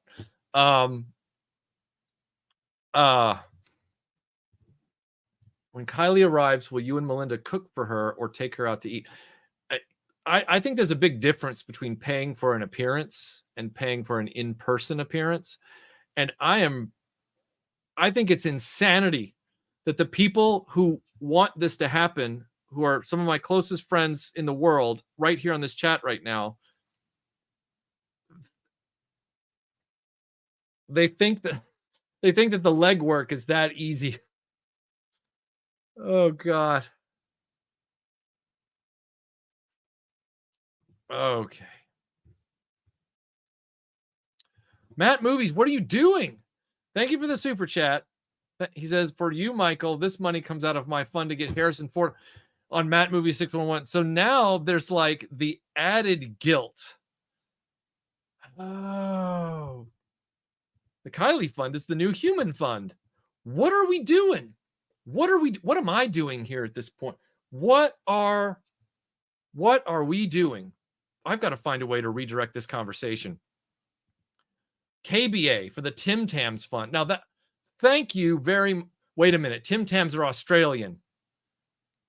Is that another rope-a-doped in joke? Pull the Tim Tams fund. Like what? Like, oh my gosh. We just want to support you, Michael. I mean, I'm not giving to the Kylie fund, but you know.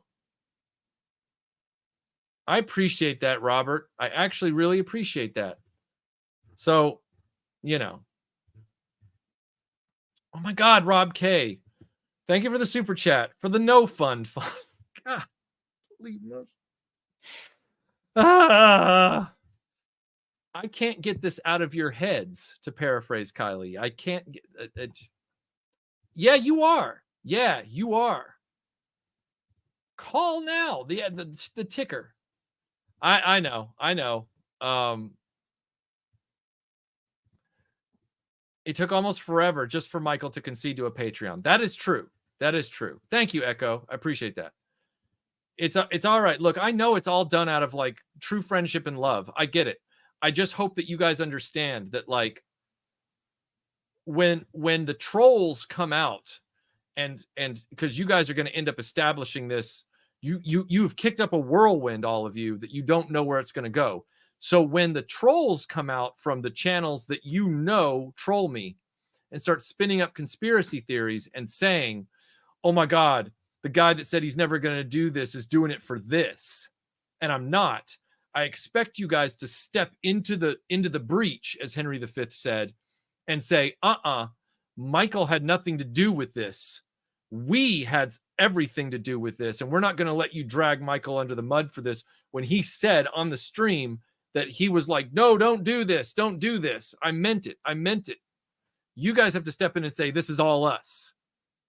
We're trying to do this for him against his wishes as far as the funding. If those people show up, and they probably will if this gets to a certain point.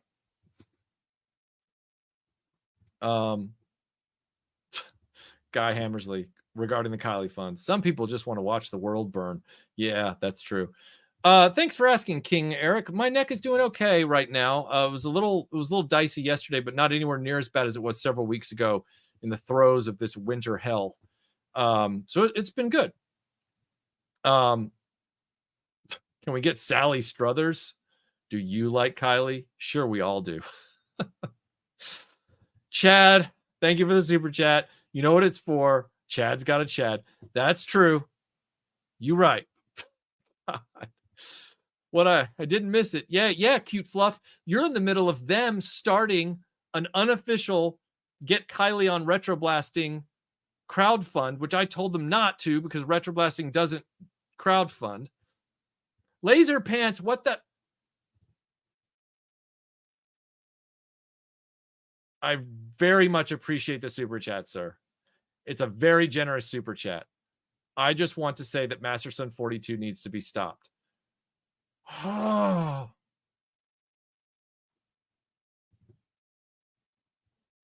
God. What is even going on here at this point? Like, oh my gosh. You can't stop the signal, Mal. Now we're doing Serenity quote. Now we're quoting Serenity. Oh. I got to admit, we missed the part of the Saturday streams where Michael would get exasperated from kindness. I'm not exasperated in the sense that I don't want people to be kind. I'm just exasperated in the sense that they'll be here to kick up a dust storm. But then if other people spin up conspiracies that I'm some kind of like lying thief hypocrite, suddenly they aren't anywhere to be found. And they're like, we'll let Michael fight this fight on his own. And it's like, I didn't even want this. Not in this way is what I mean. What Michael does not know is I know two people in Hollywood. I just don't know if they know Kylie. Kylie is the analogy for the appreciation of the channel. I understand that.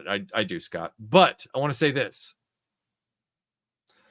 It's got to be made very clear that RetroBlasting is an apolitical channel that accepts everyone. And it always has been. The only types of people it doesn't accept are troublemakers and trolls and haters, because Kylie is also very apolitical. Why I respect her so much. She's been apolitical since she was just starting out in the music business. As early as the early, like 1990, 91, she was telling reporters that, please don't ask me about politics. That's not why I'm here. It's a lovely thing. So any of these Hollywood people, they know that somebody just doesn't come onto a channel. A channel gets vetted. All right. So unless Kylie just really loves Bionic 6 and hates the fact that I kind of dogged on it a little bit, if any of this has any progress, because I'm not putting anything past you guys will do, like, you'll do shit. All right. And if that's the case, then it's got to be made clear that RetroBlasting is not a danger zone for celebrities we've interviewed who've been on the show, like the cast of Night of the Comet, the cast of Last Starfighter, the guy from Rad, the guy from Monster Squad, Bruce Broughton, the composer of many Hollywood films. They've all been here. It's all been good. So please make it clear up front, Master Son, if you do something crazy, that I am a safe quantity when it comes to somebody coming on my show.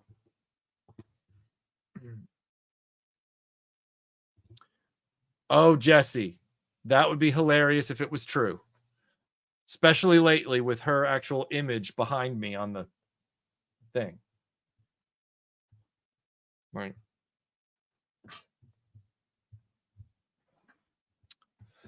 This thing never dropped. There we go.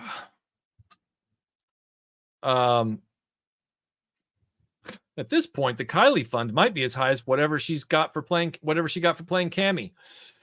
I mean, brutal, but true. Brutal, but true. She deserved a lot more for playing Cammy.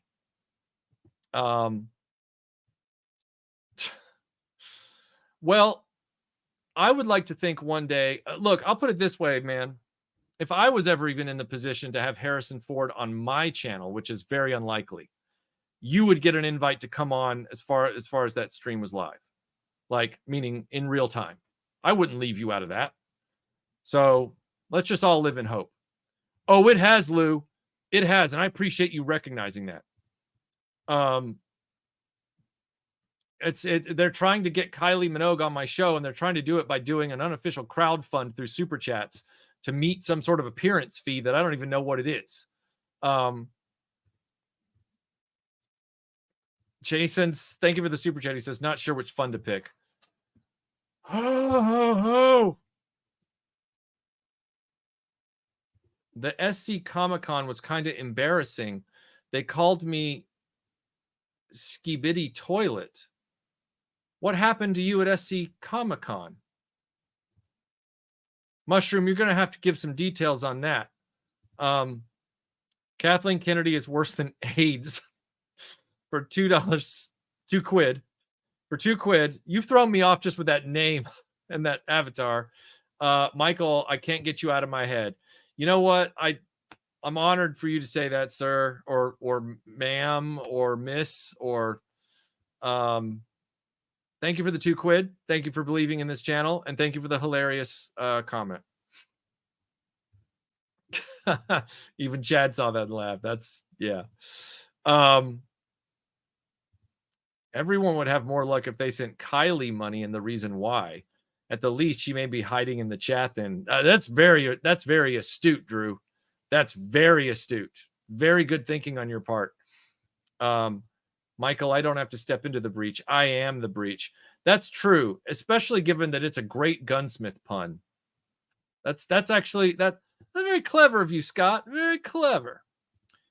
Shift over to Comic-Con talk. It's your only chance, Michael. Oh, I have one more ace up my sleeve to end the stream and get everybody distracted.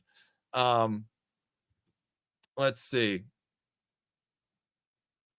If a troll were to cover this, you can easily make them look dumb. That's true. This is the receipts for what happened. Yep. Hi, Mars M. Good to see you, sir. I can't be stopped. I can only be contained. I like that phrasing. I like that a lot. Don Miles says, in all seriousness, Michael has a good point. The detractors will find any reason to make Michael look bad. Can we total the amount of money we have in the Kylie fund? Well, I can try. Let's see. There is no, what does it say here? There is no, well, so far, according to this, if we assume that every super chat was for the Kylie Fund, it says we're at like $153. But I'm only telling you that to say, stop. Oh my God, King Eric the greatest of all, $1.99. I'm jumping on the Kylie bandwagon. Holy crap. Master Son 42, $5. Thank you for the super chat. He says, my wife told me to stop it, so I can't give you any more money for the fund that can't be named Kylie. I hate the haters too, cute fluff. Echo, whoever's back you've got, I appreciate it, and I appreciate you having my back. I assume that's what you mean. Scott Hughes, thank you for the super chat for $5. Just so that all the trolls know, Kylie Fund is just code for appreciation of the channel. Plus, I am the breach. God. Oh my God. Oh. Kylie Fund will never die. Long live the Kylie Fund. There's only one person never allowed on RetroBlasting. He can go swim in his junk. Very astute observation, K-Dog. Very astute. Very astute. I bet you do, cute fluff, because that was a great costume build that you did of her from Resident Evil. Well done. My stance on crowdfunds, Paleozoic, is that I don't do them. I don't do YouTube creator crowdfunds or GoFundMes for any reason. In fact, it would take me, let's say, God forbid, let's say there was a personal crisis. I have seen YouTube creators do GoFundMes for fund my trip to a convention. I've seen GoFundMes for personal stuff that's ridiculous. I've seen GoFundMes from YouTube creators for pay for my sabbatical so I can take a break from YouTube. I've literally seen that for real on video. I have the receipts, and these are not small YouTubers. Okay. And I think it's gross. So here's the deal. I do think GoFundMes have a place. I do think Kickstarters have a place, but it gets muddy when there's a YouTube influencer behind some of this stuff. Now, let me define for you what I think is a suitable GoFundMe for a YouTuber like myself. Okay. If God forbid there was a crisis in my family that involved the health and the life and death of a family member, and only if you were looking behind me in this live stream and all of those cases were empty and all of this shelving had nothing left on it because I had sold everything I own and I still needed money to save the life of a family member in my family, only then would I humbly and desperately put out a GoFundMe for the last ditch effort. But I would sell everything I own for that family member before I went down that road, because that's what somebody who loves their family does. That's what I believe. And only then, after you have exhausted all other options, is that what you do. So, hope that answers your question. I know it seems a little extreme, but we're in a world of entitlement at this point with people, so maybe it's not so abnormal anymore. I still think it's messed up.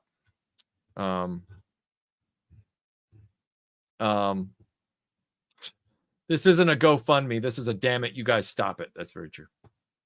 Yeah, you look great. You did a really good job on that costume. You really did. Let's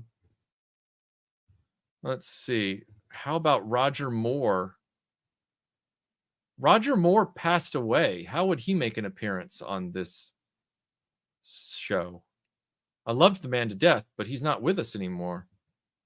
Scott Hughes, thank you for the super chat.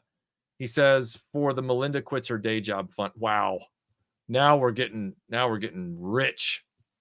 And I'm very glad you asked too, Paleozoic, and you're very welcome. So If I ever hit the point I need a GoFundMe, you are all authorized to watch me die while throwing circus peanuts at my corpse. Well, Jason, we love you the most. Over the years, you are always just this endless laughs and a bright spot in all of this social media chaos, and we love you to death. So, if you really did feel that way, that you never wanted any help from anybody, even if you were at your wit's end, you would just have to literally go classified. You would have to be like, signing the National Secrets Act or whatever. Because if we found out that anything was going on, we would do everything we could to help you. Not to get too sentimental, but we're your friend, Jason. What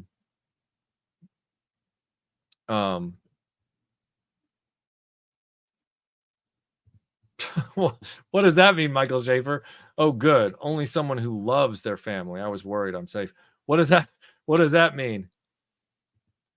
Hey, Richard Sampson, you got here late, and when you get to a live stream late and you've missed all the rest of the content, then you're coming in out of context, which means that you either give the creator the benefit of the doubt and go back through the chat and see what was going on and scrub back through the video, or you leave a really snarky comment here because you're not plugging in with your brain to figure out that conversation is cognitive and it organically evolves, and the audience can take you places. And the audience took me here. So you can keep leaving comments like that, or you can figure it out, or you can bounce.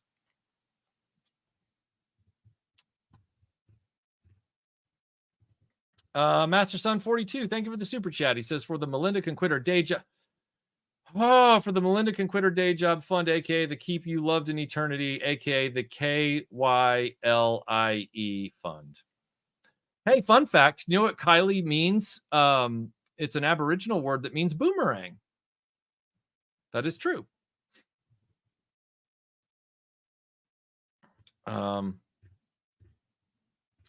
K-Dog Broadcasting, thank you for the super chat.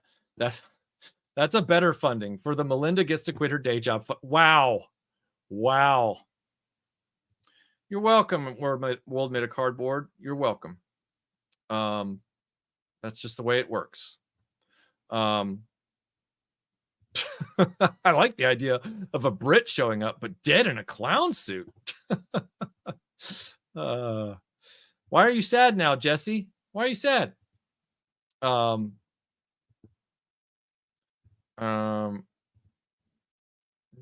agree. Better half. I agree. Master Son always has me laughing hard too. Hey, get Master Son to tell you the story in the chat of the time he tricked me into thinking he was about to give me a hug, and then he ripped my shirt tail bodily out of my trousers. That's a true story. Y'all gonna get me in trouble. Yeah, well.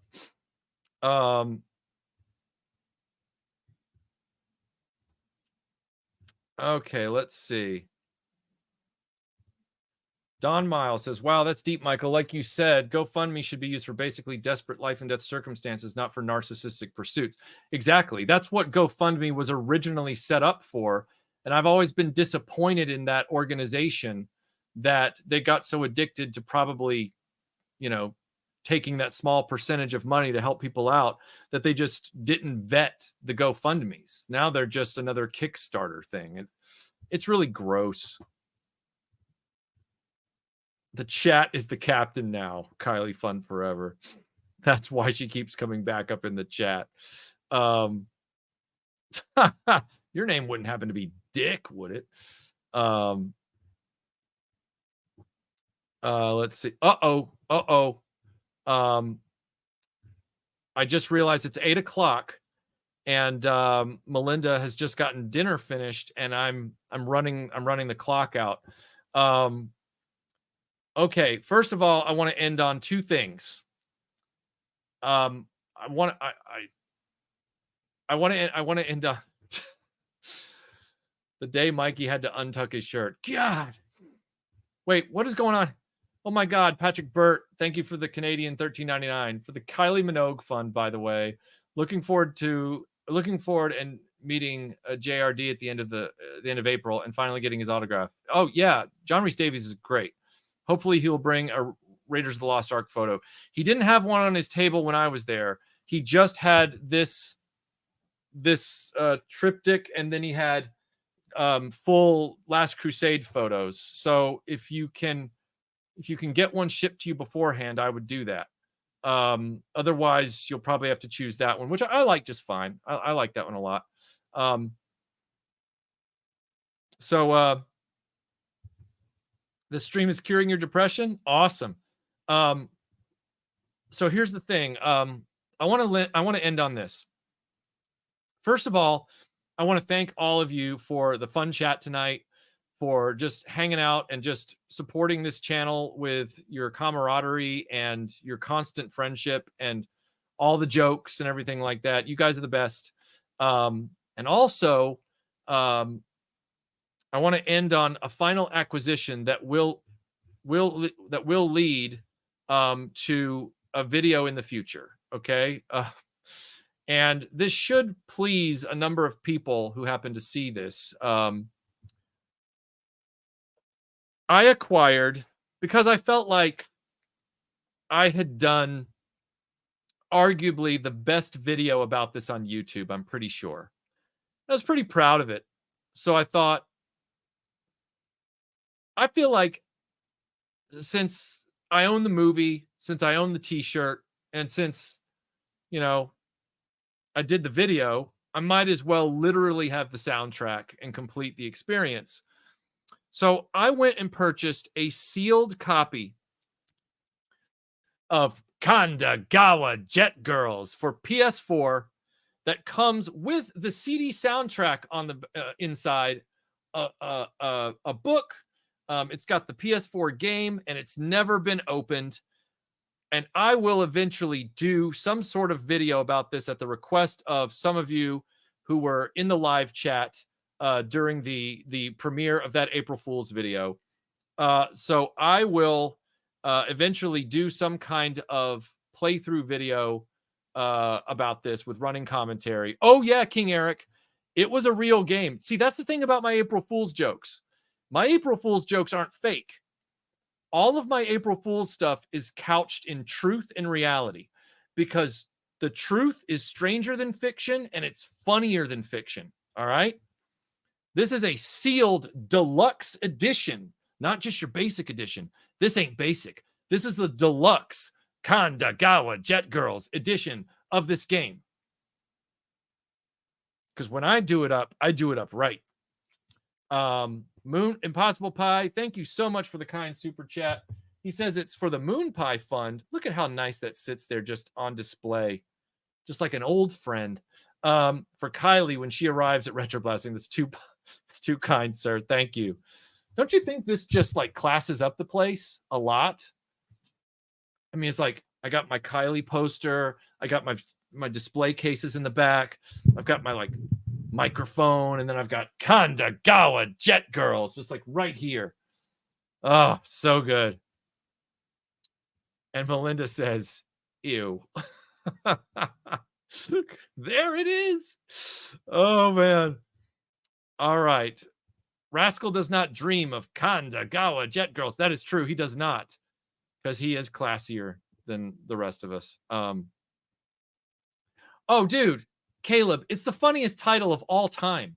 Before I ever knew what this game / Blu-ray was about, before I just saw the title on Amazon, I read it and started laughing. And don't ever devalue what makes you smile. Because look, man, like life can be wonderful and life can be full of laughs if you let it happen. But don't let anyone else like step on your sense of humor, you know?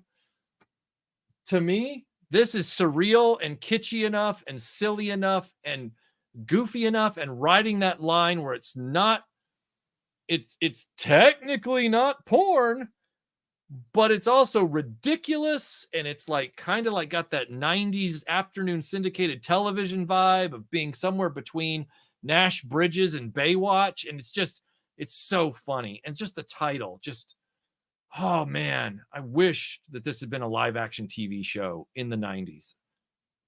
Shot on those, like, with the video credits over like the video filtered film. Like, it's classic. Dear God, it's beautiful. Yeah, it is. Thank you, Cute Fluff. I appreciate that. I'd wear that game discount. This has a big chance of going south quickly. Oh, it's so good. I want Michael saying Kandagawa Jet Girls for my ringtone now. Maybe I'll make that a freebie. Maybe I'll just put that out there. Hello, you've reached Kandagawa Jet Girl. Yeah, that'd be hilarious. It's already hilarious. By far the most left field content from this channel, and it's glorious. That's what we're all about. We don't do the same crap for like 15 years and die. We're always doing different stuff.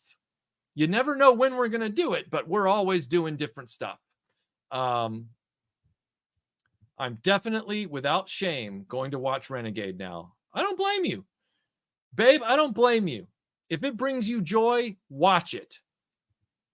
It's technically not porn. It is technically not porn. It is a shameless late night Skin-a-match.